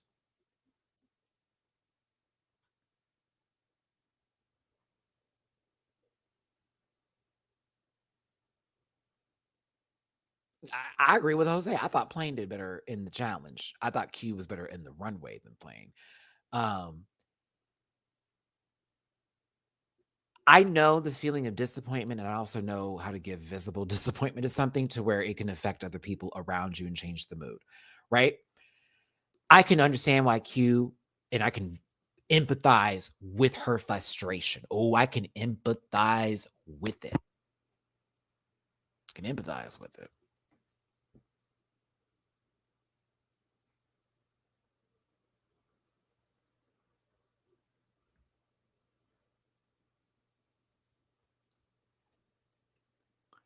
But I really, it kind of gagged me. I mean, when they said Saphira's name, I was like, what? You sure? Because, okay, thought you were going to give it to Q because normally y'all do that when someone is very open and they had a really good week and all that was working together for them. Like, it's just been a very honest week. But like, when Saphira's name was said and you turn and you didn't move, and oh, bitch, you better believe I'm about to give you the zoom in, girl, because don't act like you didn't do this. And I'm not dragging Q because this is not the point of this. This is me to say, if she gets up on this internet and goes, hey, everybody, that's not what, oh, you're a fucking liar because, bitch, you turned to Plane without moving. Hold on to give you the wide shot. Nymphy is gagged with her hands together like this and goes right into clapping while still being like, wow, because she was gagged too. I don't even think Nymphia thought she was going to win either, but she probably didn't think Saphira was. I think they all thought, if you watched Untucked, that it was really going to go to Q or to Plane. I think everyone had good critiques, like, oh, yeah. But like the way the story went down in Untucked with Q speaking to their partner, women being so open, honey, you would have thought it was going to go that way. So I think that Nymphia's gag is not, oh my God, Saphira won. It's, oh shit. Oh, that's kind of this is a gag for all of it. Like, oh, we thought this was going in one direction and it wasn't. Morphine, yay, Mhi'Ya, yay, Dawn, yay. Even Jane is clapping. Sister, your hands were on that hip. You were cracked. And you physically turned your head to Plane to see what she was doing. And that lady didn't pay you. That's what gagged me. I watched you Plane. You didn't pay her none. You were like, I'm not going to let them get this camera of me looking at you like, really, girl? And mind you, you've had your issues with her. Yeah, you turned this whole fucking, a whole noggin, this whole scalp, head, no shoulders. You turned it all over there. And Plane said, The face for Plane was still unstuck, but she definitely gave, oh no, bitch, I am not about to. I'm not about to do it with her. I'm not doing it. I'm not doing it. I was proud of Jade. If you did turn to her, girl, they cut that whole segment in. They cut, if you even gave her an inkling of an eye, they cut all that out. It gave Q Jane really, and Jane being like, there, the camera is on, girl. The camera is on, girl. Get her later. Be mad later. Don't do it now. Because they gave you the Jan edit. This is that should have been me edit. I can't believe it's not me edit. But I mean, it's less disappointment, Q, and more frustration and anger that we could see. And that's what the face was giving, which is why I was like, ooh, this is not a good look. I can understand where they're coming from though, because a lot of y'all felt Q should have won this. So them being gagged, I receive. But it was like, you, girl, you can't. There are times when it's let loose, and there's times where you can just show up. But in these moments, when someone wins over you and you have been known to feel a ways about somebody getting a W over you, it plays into the narrative they've already written for you, that you feel entitled to things, even though you came from places before where you didn't have nothing. Because Q has talked about their life where they didn't have things and they had to make things out of nothing. Like, there is that part, an element about them. But when we get to these W's sometimes and what I do for my work and how my outfit looked, Q has been very vocal about it shouldn't have been you, it should have been somebody else, which is why I think they can't get mad at Dawn, because Dawn saying the same thing. Girl, Dawn shouldn't be speaking with no W's. I mean, everyone gives their fucking opinion about who they felt should have won something. Morphine feels like she should be the top queen of all episodes, bitch.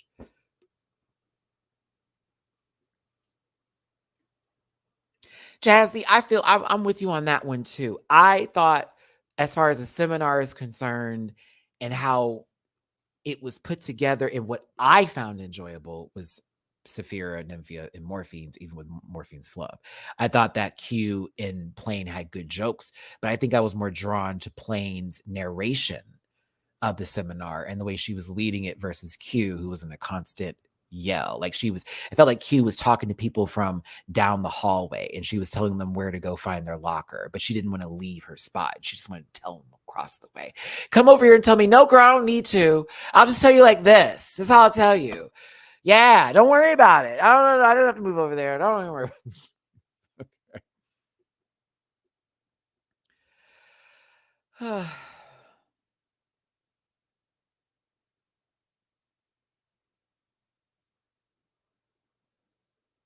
Mm. She was mad. Poor thing. Did you get another shot just to show? Yeah. Because I wanted to show you she eventually did clap. She didn't just sit there with her hands on her hips the entire time. Q eventually did clap. If you go back to the last part of the episode, this is me telling y'all to rewatch Drag Race again, give them reviews. Go back and watch the episode towards the end when they're talking, and you'll get this little shot. You're going to see, I'm zooming to show you she's clapping, but it's after she turns her head. So I'm going to give you a little context here so you know how I did this today.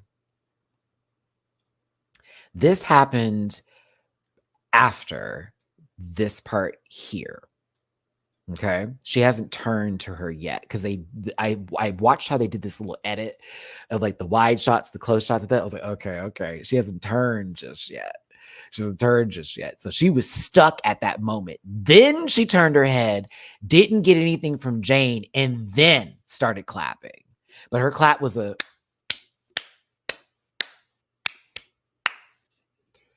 So Saphira clocked it, which also makes me think, Saphira, are you that petty Libra to where that laugh was a little bit for Q? Please tell me it was. Oh, Saphira, I need to talk to you for it. Listen. Please tell me that laugh was for her. That, yeah. Please tell me that was for her. That tee sent me.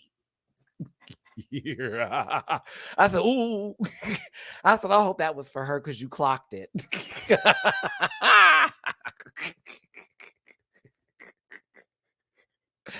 Adding another $5,000 to your time today.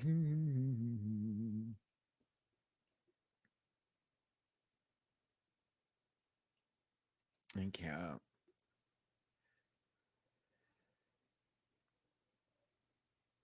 One of my commenters that I normally see. Sorry, I'm noticing this commentary in the live chat right now, and I'm seeing ats to Ashraf, who is one of our Ramp Pack members, but I don't see any of his comments, so I'm confused. There we go. Okay. Sorry, some of them weren't coming through. That was weird. I had to double check because I'm like, why is everyone saying his name? This was this was fake. This was fake, fake, fake, fake, fake, fake, fake, fake as hell, fake as hell, super fake. I'm happy for you, but I'm gagged. You had a sour ass face when you were walking back. You made sure RuPaul saw you were visibly disappointed. They even cued back to RuPaul looking at you walking with your head. You walked all the way down. You walked back with your head down the entire time. Jane didn't do that. I go and watch it again. I watched her turn around and make sure, focus on the floor. I was like, oh my goodness. Really? Really?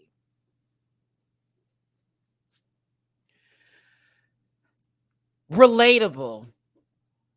I get it. I get it. I totally get it. I just go, come on, girl. Don't be surprised if someone gathers you from this because this is some bullshitty ass behavior. It's like someone going to a Tekken tournament and talking all that shit and they don't make it past the losers bracket and they're over there sitting sour because they thought they were going to winners. And instead, you're sitting over there with a certificate of completion. Well, if he didn't spam that move, well, if that didn't happen, girl, shut up. Learn how to get people, learn how to parry if you want to get a girl that spams certain moves. Learn how to get your punishers together if you're not trying to get hit with the same combo. But at the end of the day, showing some sportsman-like behavior goes a long way. I feel her frustration, though. This lady told a lot of her story. You gave a lot today. They kind of played you. I get it, Q. I get it. You gave a lot today. So that is why I'm not mad at her. And I'm also like, girl, really? I could be like, girl, really, but not like, let's be mad at Q. It's more, I receive and I understand, but like, I gave y'all everything. At the same time, just the way you acted was kind of like, come on, girl, like, pull it together. It's not that deep. Natasha, I have been alluding to that this entire time. Because I'm not just trying to say that outright because I don't think that's fair. But if I'm really thinking about it, yes, I think that Q offering a piece of herself this week in such a fashion that was very deep in the way that it was and very personal added to the weight of her disappointment about not winning this week. That's a good way to word that. Yep, that's a great way to word that. It added to the weight of the disappointment of her not winning. And feels a lot of ways about it because it's like, wow. Because in the past, and we have seen this on the show, they have rewarded those for doing well, but also for opening up at the same time. I think so, personally. But there's nothing wrong with what Q did or even feeling that kind of way. It's just the way that the cookie crumbled. It kind of feels like, damn, we didn't have no issues. And you gave us this today. Fuck all that. Also, to see Diggy's point, because he's out of town right now, and he's the only one that responded to the group chat.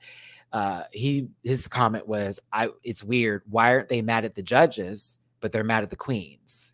You're mad at Saphira for winning, but Saphira's not the one that made the decision to win. RuPaul and the judges made the decision for Saphira to win.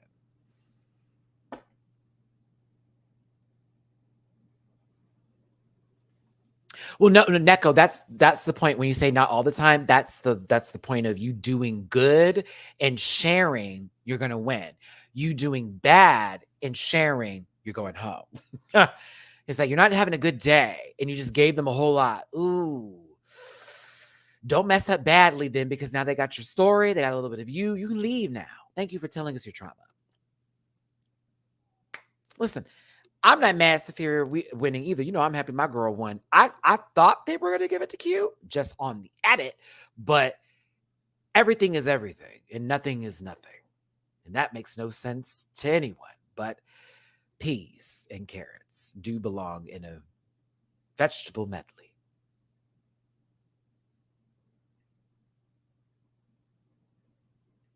Thank you for tuning in. Like, share, subscribe. Hi, Mamu. I know I'm almost done. I'm sorry, booby. I'm sorry. I am so sorry. I'm almost done talking to these good people. Can you give me another minute? Do you want to say hi again? You sure?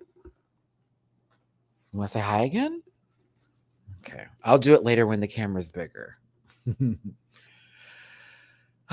But yeah, I'm so happy for you, but I'm gagged. I was like, girl, like, why'd you have to say that last part? Just keep it. I'm happy for you. But Saphira knows you're gagged. We all do. Best lip sync of the season so far. Absolutely. Best lip sync of the season so far. Argue with your mama. Dim all the lights, sweet darling. Listen. I love me some Donna. Okay. It's a good song. It's great. This was a battle. And I was happy. I was very happy. He can go outside when I'm done filming because I don't want my neighbors to hear me with the windows open. I mean, the patio door open now.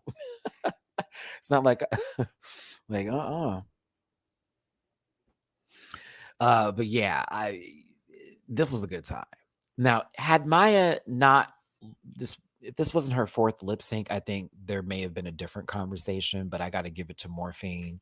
I already saw a glimpse of her being a good lip syncer, but it was great. It was great.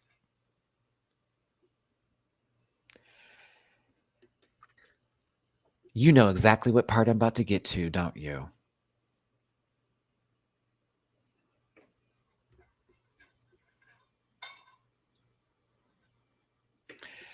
Stay out of ballroom if this offended you. Stay away from it. Don't use the rhetoric. Don't use the terms. Gatekeeping, girl boss. Don't jump in. Don't include yourself. Don't be there. Stay away from it. You're not ready. It's not for you. It's not for you. It's not for you.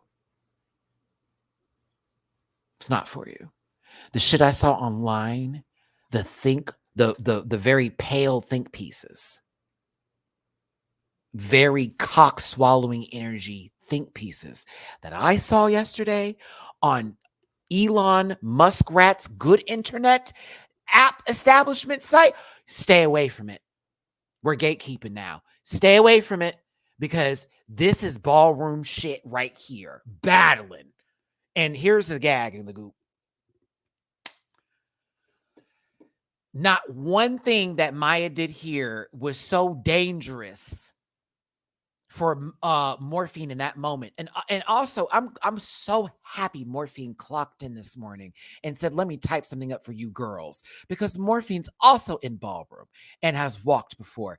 I've been in ballroom and walked before. So again, we talk our shit because we know when you go to a ball, sweetie, this ain't no like, you can't, oh my God, he's too close. Oh my God, give me 5 feet. Bitch, have you seen a Vogue battle? Have you seen someone really cutting up? How close they can get while doing stunts, damn near kicking each other in the face? Are you crazy? You're not ready. Get away. Stay away. Who remembers Legendary? When the cake was thrown over and that was supposed to be the gag, but then the cake was grabbed, mama, and then she was pulled back in. That got very physical, didn't it? It doesn't belong in drag. Honey, these two are ballroom girls and the Miami scene. Get out, stay away. Get out. You're not ready. You're not ready. You're not ready. And it may be hard to hear that because a lot of y'all enjoy taking things from others like land, style, aesthetics, all that, accents. Stay away from it. It's getting annoying. And y'all may go, oh, here come Maddie with this. Believe it. It's so annoying. This was fun.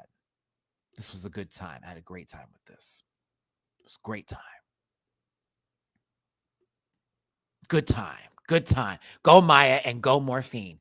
And you know what also is interesting? Let me do this real quick because they were like, how dare she? She's just mad and jealous of her. Dead ass. Prior to her even going out on stage, they gave each other a big hug. Your Miami sister. The last thing that fucking Mhi'Ya wrote on the mirror was team fucking Morphine. You go Morphine. You got this for the 305. Drop. Y'all have got to stop. It's getting ridiculous. Your cards are showing. You say we use the race card, honey. That bigot card is jumping. That bigot card is jumping, girl. It's coming. We stop it. Your micros, stop it. We see you. Stop it. If you don't like that shit, you don't need to be watching shows like this. That was a cack. All of this was a cack. Like, even like, look at it. Like let's get into it though. Because Ross's reaction isn't, is she dead? It's, oh my God, they're going in there.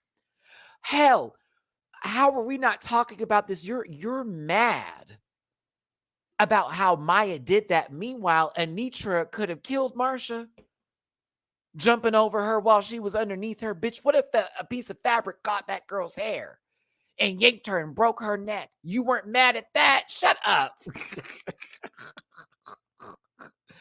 Ooh, Kendrick, talk about it. Mushed her. I saw the video too. Mushed her. I'm talking about, I love a good mush. It's one of my favorite things to see happen in a fight or a disagreement. And it's one of the most ultimate forms of disrespect you can get. I have done it to 2 people in my life, and I know they still hate me. I know you hate me. When you take your whole hand and you get on and you put it in someone's face, and you are now physically, you don't even hit them. It's a push. Your entire palm, boom, and then you physically go, baby. And you don't get your lick back, oh, you are a puss, honey. You are a puss. You was garbage. You got mushed. Oh no, you're gonna have to tap her now. You're gonna have to tap her. You're gonna have to get her. Can't let nobody mush you. What? Tammy Roman from Basketball Wives. Look up the clip. Mhi'Ya fucking Claxton. It'll always go down. It's one of my favorite mushes of all time. It's a great gift too. The one thing Razor gave us from Baddies is get your lick back. That's it. And clearly an issue with alcohol that she didn't want to address on the reunion. Ooh. But Ross's response to that is, oh my gag. This is so gaggy.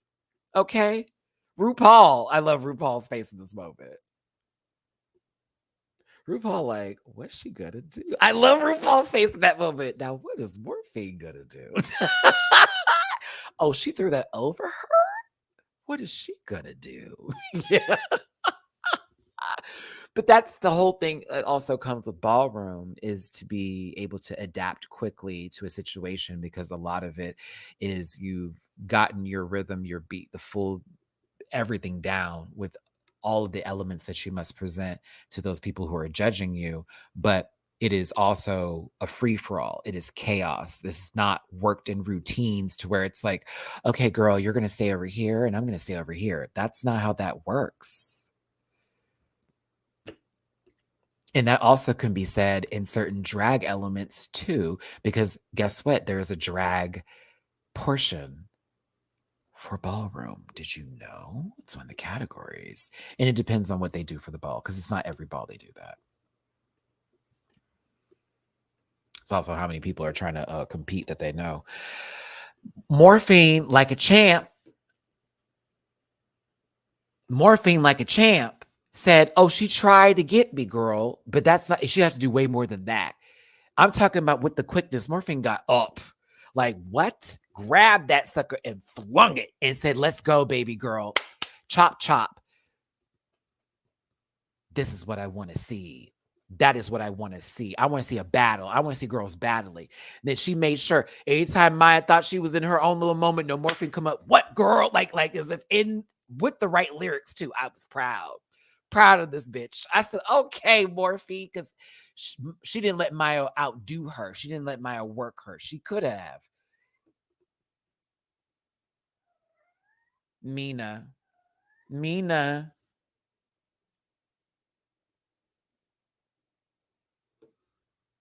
I need to wrap this up. My children are ready to go outside. Mina, come here, baby girl. Oh, mama, you still over here. What's wrong, Puddin' Pop? Come to daddy. What's wrong? Hi. What's the matter? Come here, young lady. Hi. What's the matter? I have not forgotten about you. Come on over, sweet. Come over, baby girl. I haven't forgotten about you. I'm sorry. Oh my God.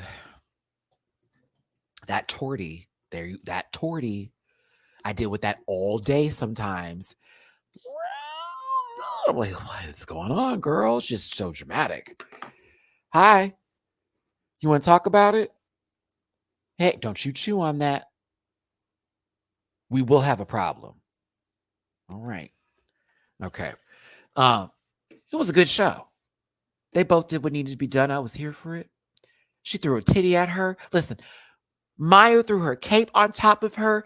Morphine threw a titty at Mhi'Ya. Why is no one talking about the weight of that titty and the force behind Morphine's arm strength hitting Mhi'Ya and possibly injuring her? It could have blinded her. You so focused on Mhi'Ya's skirt that you forgot that Morphine threw something. Isn't that interesting?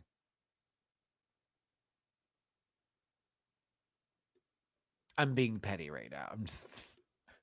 I'm sorry, I'm being stupid about it, but it's just like you're gonna say all that, but it's like, okay, girl, so then let's do it. Not to mention sweat on the titty. We just had a whole conversation about like full on STIs and everything else. Come on now. I ain't saying that about you, Morphine. Now that pinky finger from last week would tell me that you may have a little maybe a Zoot Buddha girl, but you know. So let's not make a big deal of things that don't need to be made a big deal of, shall we? Great. We can make a big deal out of this wig being a chop. The wig is a chop. Listen, Mhi'Ya was flipping. We saw a lot of the same routine. It's really funny that the girls were like, well, Mhi'Ya was doing the same thing, and Morphine has done this slow ass split already. But this was still a key. We can be tired of them doing the same stunts, but at the same time, like if we have a wheelhouse of routines, nobody's going to be recreating new like dance moves every performance. Get real, okay?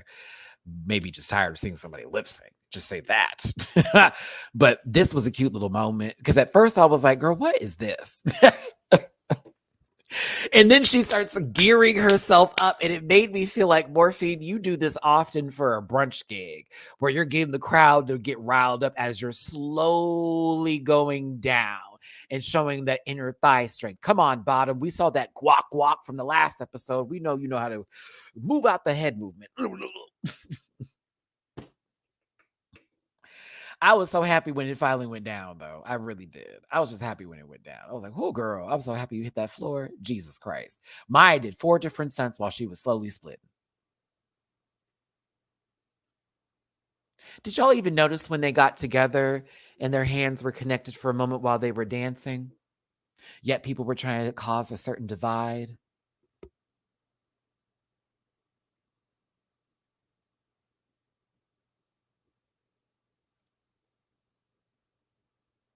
And yeah, I got to give a shout out to the 2 Miami girls making it far. And mind you, Malaysia made it far last season as well. And so it's feeling like Miami's been cutting up and doing well so far.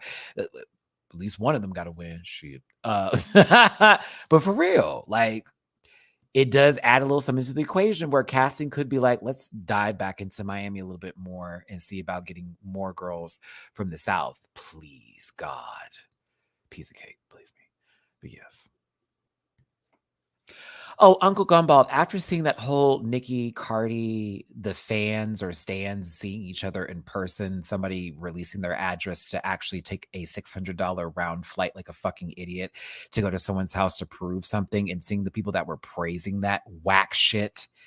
And then you see who it was, the 2 physical entities that were arguing, and you're like, that's the girl that's sitting behind a photo of something.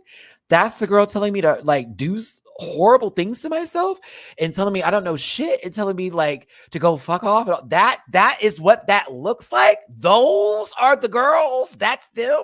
That's them. That's the ones telling me I'm ugly. That's them. The ones saying I ain't got talent and I'm not interesting. That's them. He was on the internet talking about praise me, praise that. No, I'm going to praise you because you showed me the light. You taught me to never engage with anyone with a cartoon character as a picture that stands an artist to the point of worship. You also taught me that I definitely need to get my gun license and carry at all times because I am not that child's father. You would have been blasted at my door. Pow, pow. End of story. Not going home to talk about the next day. Stood my ground. And 3, ain't nothing that serious. That's wasted money. I'm going to make more money off of this. For what is the longevity of that money, though?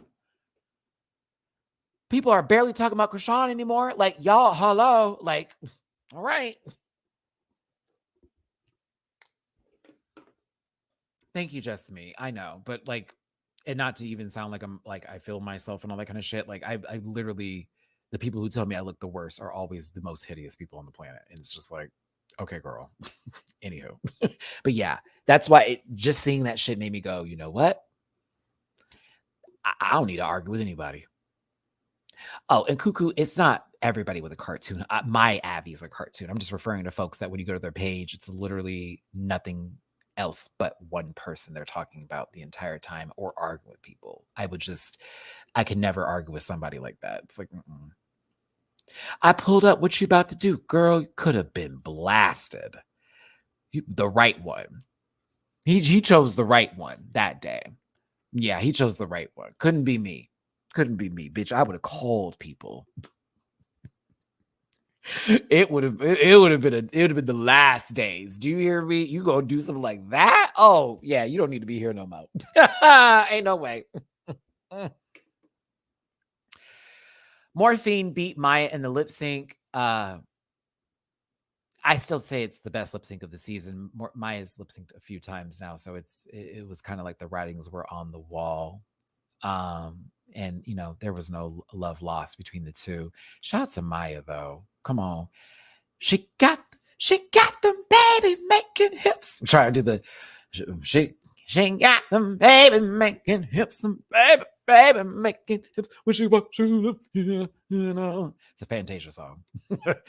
But yeah, I like Mhi'Ya this season. Rudy Huxtable was a tad quiet. She got out of their little, box a couple of moments, but I think with the issues she had coming to the show with her wardrobe not all being there, 5 outfits being promised, not given, that was really effed up. I like to see Mhi'Ya come back again, but with a little bit more of an understanding of what they're getting into in terms of you got to be a little bit more loud, not all the time, but sometimes.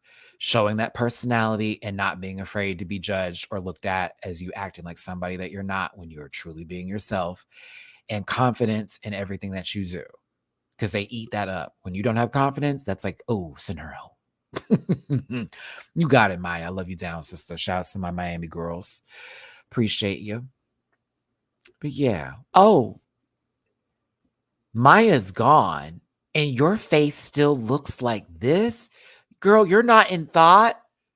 You're not in thought because you want to know what? They actually went and focused on you. IQ, they gave you this edit so bad.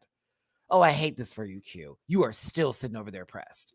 How dare you say Saphira doesn't look good? Look at how this looks. Sickening. Look at Jane, don't look too upset. Thank you, mother. Nymphia doesn't look too pressed about it. They kept on going right back to...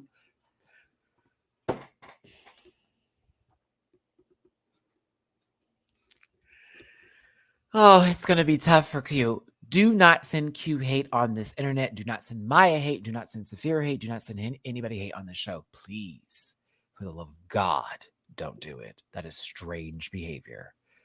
Don't do it. They don't deserve it. This was a while ago. Pressure cooker, filming moments. We don't have to agree with everything that happened, whether someone won or lost, but like, really do not send anybody hate. It's every time I see someone tag someone, like someone made a funny post about somebody, and then I guess the person who was in the comment section was like, at Q, LOL, ain't that right, girl? And then when Q responds or someone else does, "Oh, I wasn't tagging you to be mean. I just like I don't know how this works." Like they act like they don't know how the internet works or that that wasn't their intention, knowing that was their intention. God, people suck sometimes, don't they?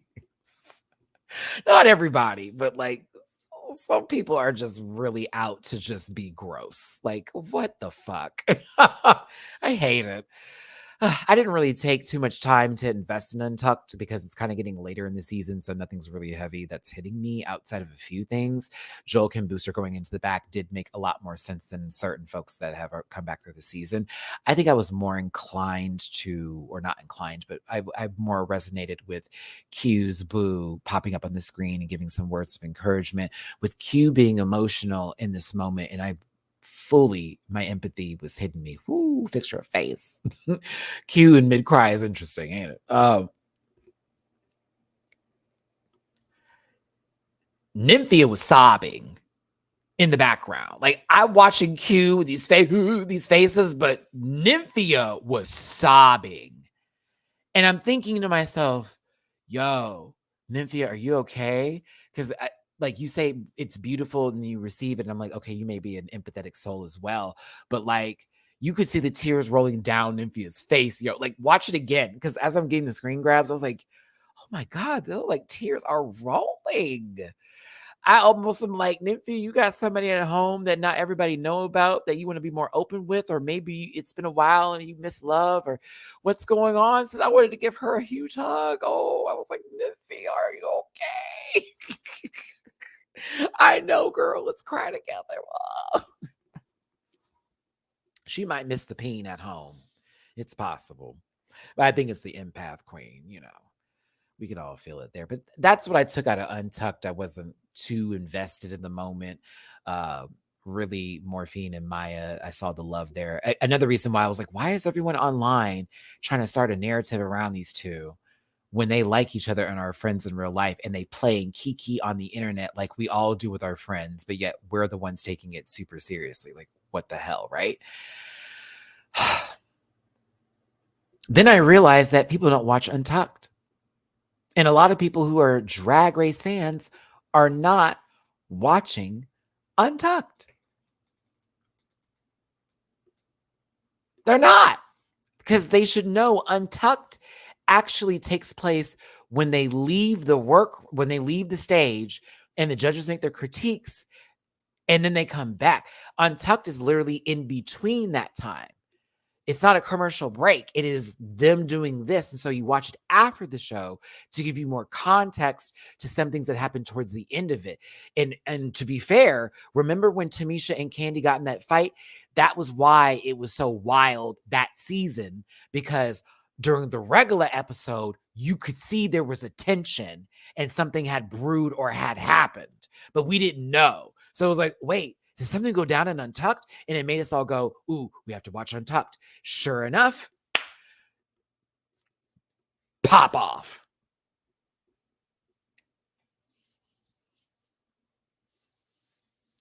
Oh, well, that really does suck to hear, just me, that I can't afford another streaming service. It's not available on the service I use to watch RPDR.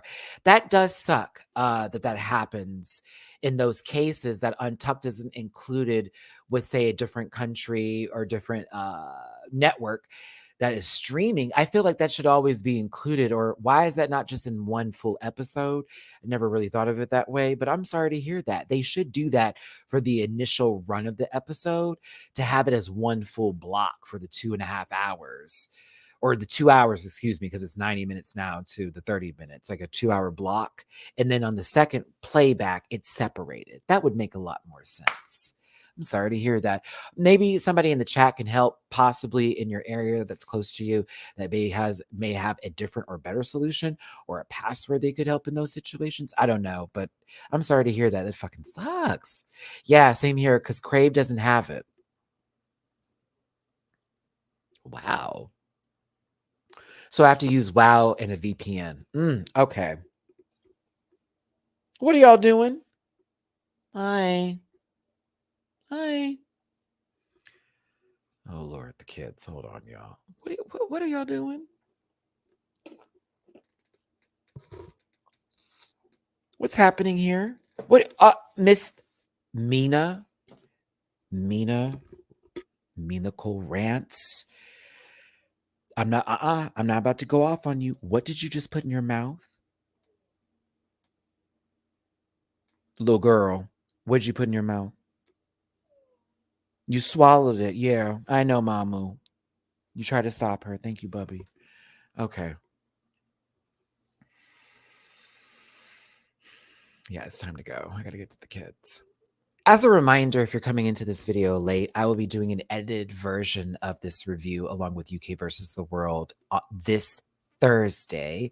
So if this was a long take for you, trust me, I have a 30-minute shortened version to where this episode I literally will talk about in 15, 16 minutes. So no worries there. It'll be a condensed version with a lot of cutaways and cute gags and jokes. So make sure you tune into that edited review. Tomorrow is the panel. Don't forget that.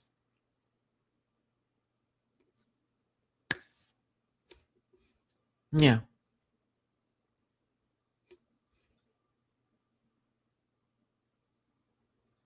Oh, there are reaction videos that also go over Untucked as well. If you're having issues with that, I know I cover Untucked on my reaction videos.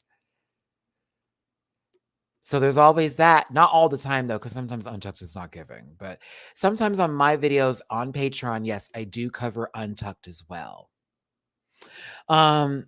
But yes. I have not gotten to them cuckoo games. I am not done with this chat. If I haven't gotten to your super chat, please be patient with me. My cats are giving me a lot right now, and my focus has sort of stemmed to them. So give me a moment. I promise I got you. Okay, I got you. I don't need someone sending me a message about how they're going to take their money away. Thought they were doing something with that bullshit yesterday. I was like, oh, this feels very much of a bitch and not very much of that energy. Hey, kids, give me a second. We're almost done. We're almost done. Okay, here we go. Hold on. Okay, we have a couple of super chats. Here we go. Everything just popped up. I had to go to YouTube on my other tab, and it shows the chat doing this, like, and then everything on my StreamYard just caught back up. So we may have had some issues with StreamYard today. My apologies. Hold on, where are we at here? Y'all good? Give me a second. They're both staring at me. They're both looking at me from down here like, all right, man, it's been a couple of hours. We want to go outside.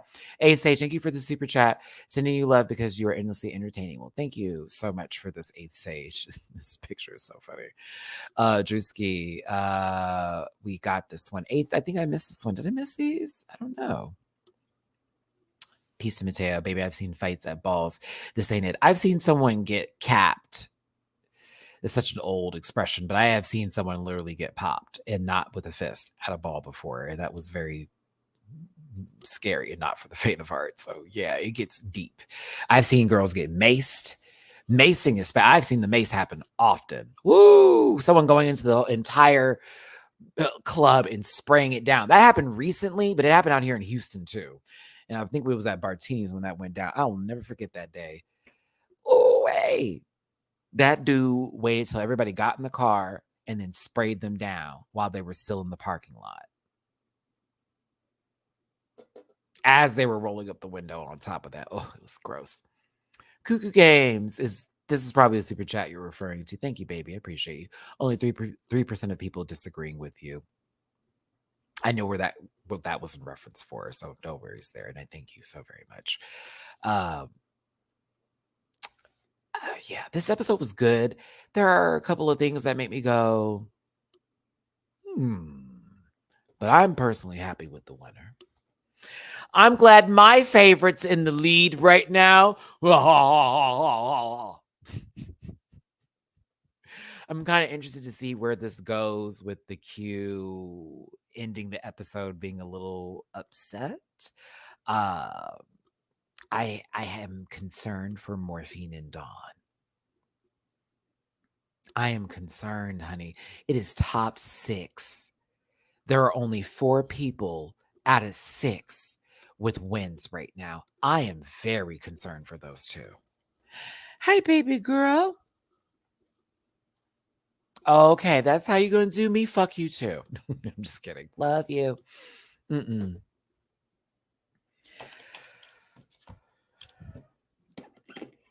Let's see how it goes. I'm concerned for Dawn and Morphine at this point. Morphine may pull it out because Q may get in her head because she didn't get her way. I don't know. Dawn, Plain Jane's delusion that she says does not exist will hold her over for the finale or the top 4 for sure. Saphira's gonna be fine. I think Nymphia will be okay too.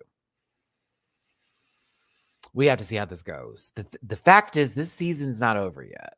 Not by a long shot. So we still got a ways to go, and I'm excited to see how it happens. I'm excited to see where it goes. Any prediction for the bathroom design challenge?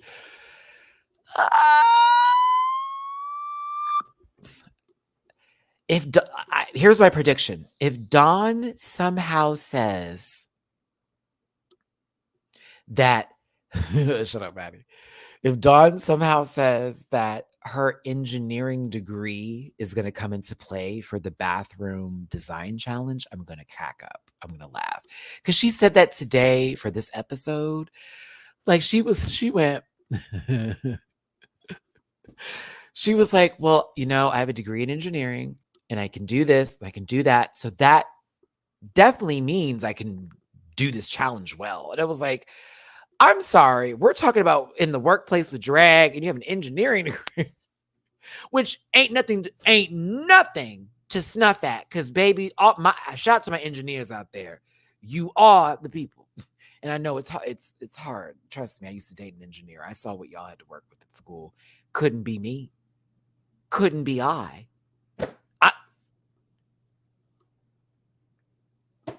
Yeah, my ex used to show me some things. I'm like, y'all talk about what? So, with this one, I said, okay, we'll see. We'll see. I don't know. Eighth state. Okay, now see, Plain Jane needs this joke. Engineer them jokes then, Dawn. See, that's funny. That's funny. that's that's funny. Yeah. That's stupid. Okay. Oh my goodness, that's hitting me later. I can't do it. All right. I'm done. I love you down. Thank you for being here with me on this wonderful Saturday afternoon. So as a reminder, these live reviews are meant to be long-winded and not short. If you want a shortened version of this, it'll be available Thursday for your consumption. Trust me, I'll post it. And you'll get a quick jab, a quick review, recap, a rant up with lots of jokes full of that. And I'll be excited for you to come and join me for that review. Make sure you check out last week's episodes as well, also in my edited review, now available for your consumption, and the adoption video for Mina too. No, I'm ending it before 4. I'm ending it. What else is there? Panel tomorrow. Monday is going to be UK versus the world. Also, shout out to Hanaconda. She did reach out. For those of you who watch my UK versus the world videos, she did reach out. She saw my messages. So, hey, sister, love you. She's like, Maddie, I've been so busy. I'm so sorry. I was like, I know, I get it. Just no worries here. But yeah. Oh, yeah, she did a good job. She did a very good job this week. UK is going to be fun to talk about. Why do people not like Tia so much? I read some of the nastiest things. I'm like, girl, what is going on? I know she's the only Black queen left. Well, with Black in her, but okay. I don't know. It's getting a little annoying. I like to stay off the internet, but yes. Thank you so much. I appreciate y'all once again for tuning in. I know I've said this many times. I really do have to end this now. I appreciate y'all. Give yourself some love from me. If you want to drop a tip in my jar, it really is super appreciated and very helpful for this Miami trip and for my babies, my fur babies who have ran away from being on camera because they heard me close this up and they ran away. They started to run, everybody. They're like, oh, he's closing it up. We get to go outside. Like, share, subscribe, drop a tip in my jar if you feel like it. PayPal.me/rants, Cash-App.rants, rants. As a reminder, this show, this program, this live, and all my shows are meant for entertainment purposes only, so please do not take anything too seriously. Take care of yourselves. I will see you tomorrow for the panel. Until next time, bye, everybody. Bye. Listen.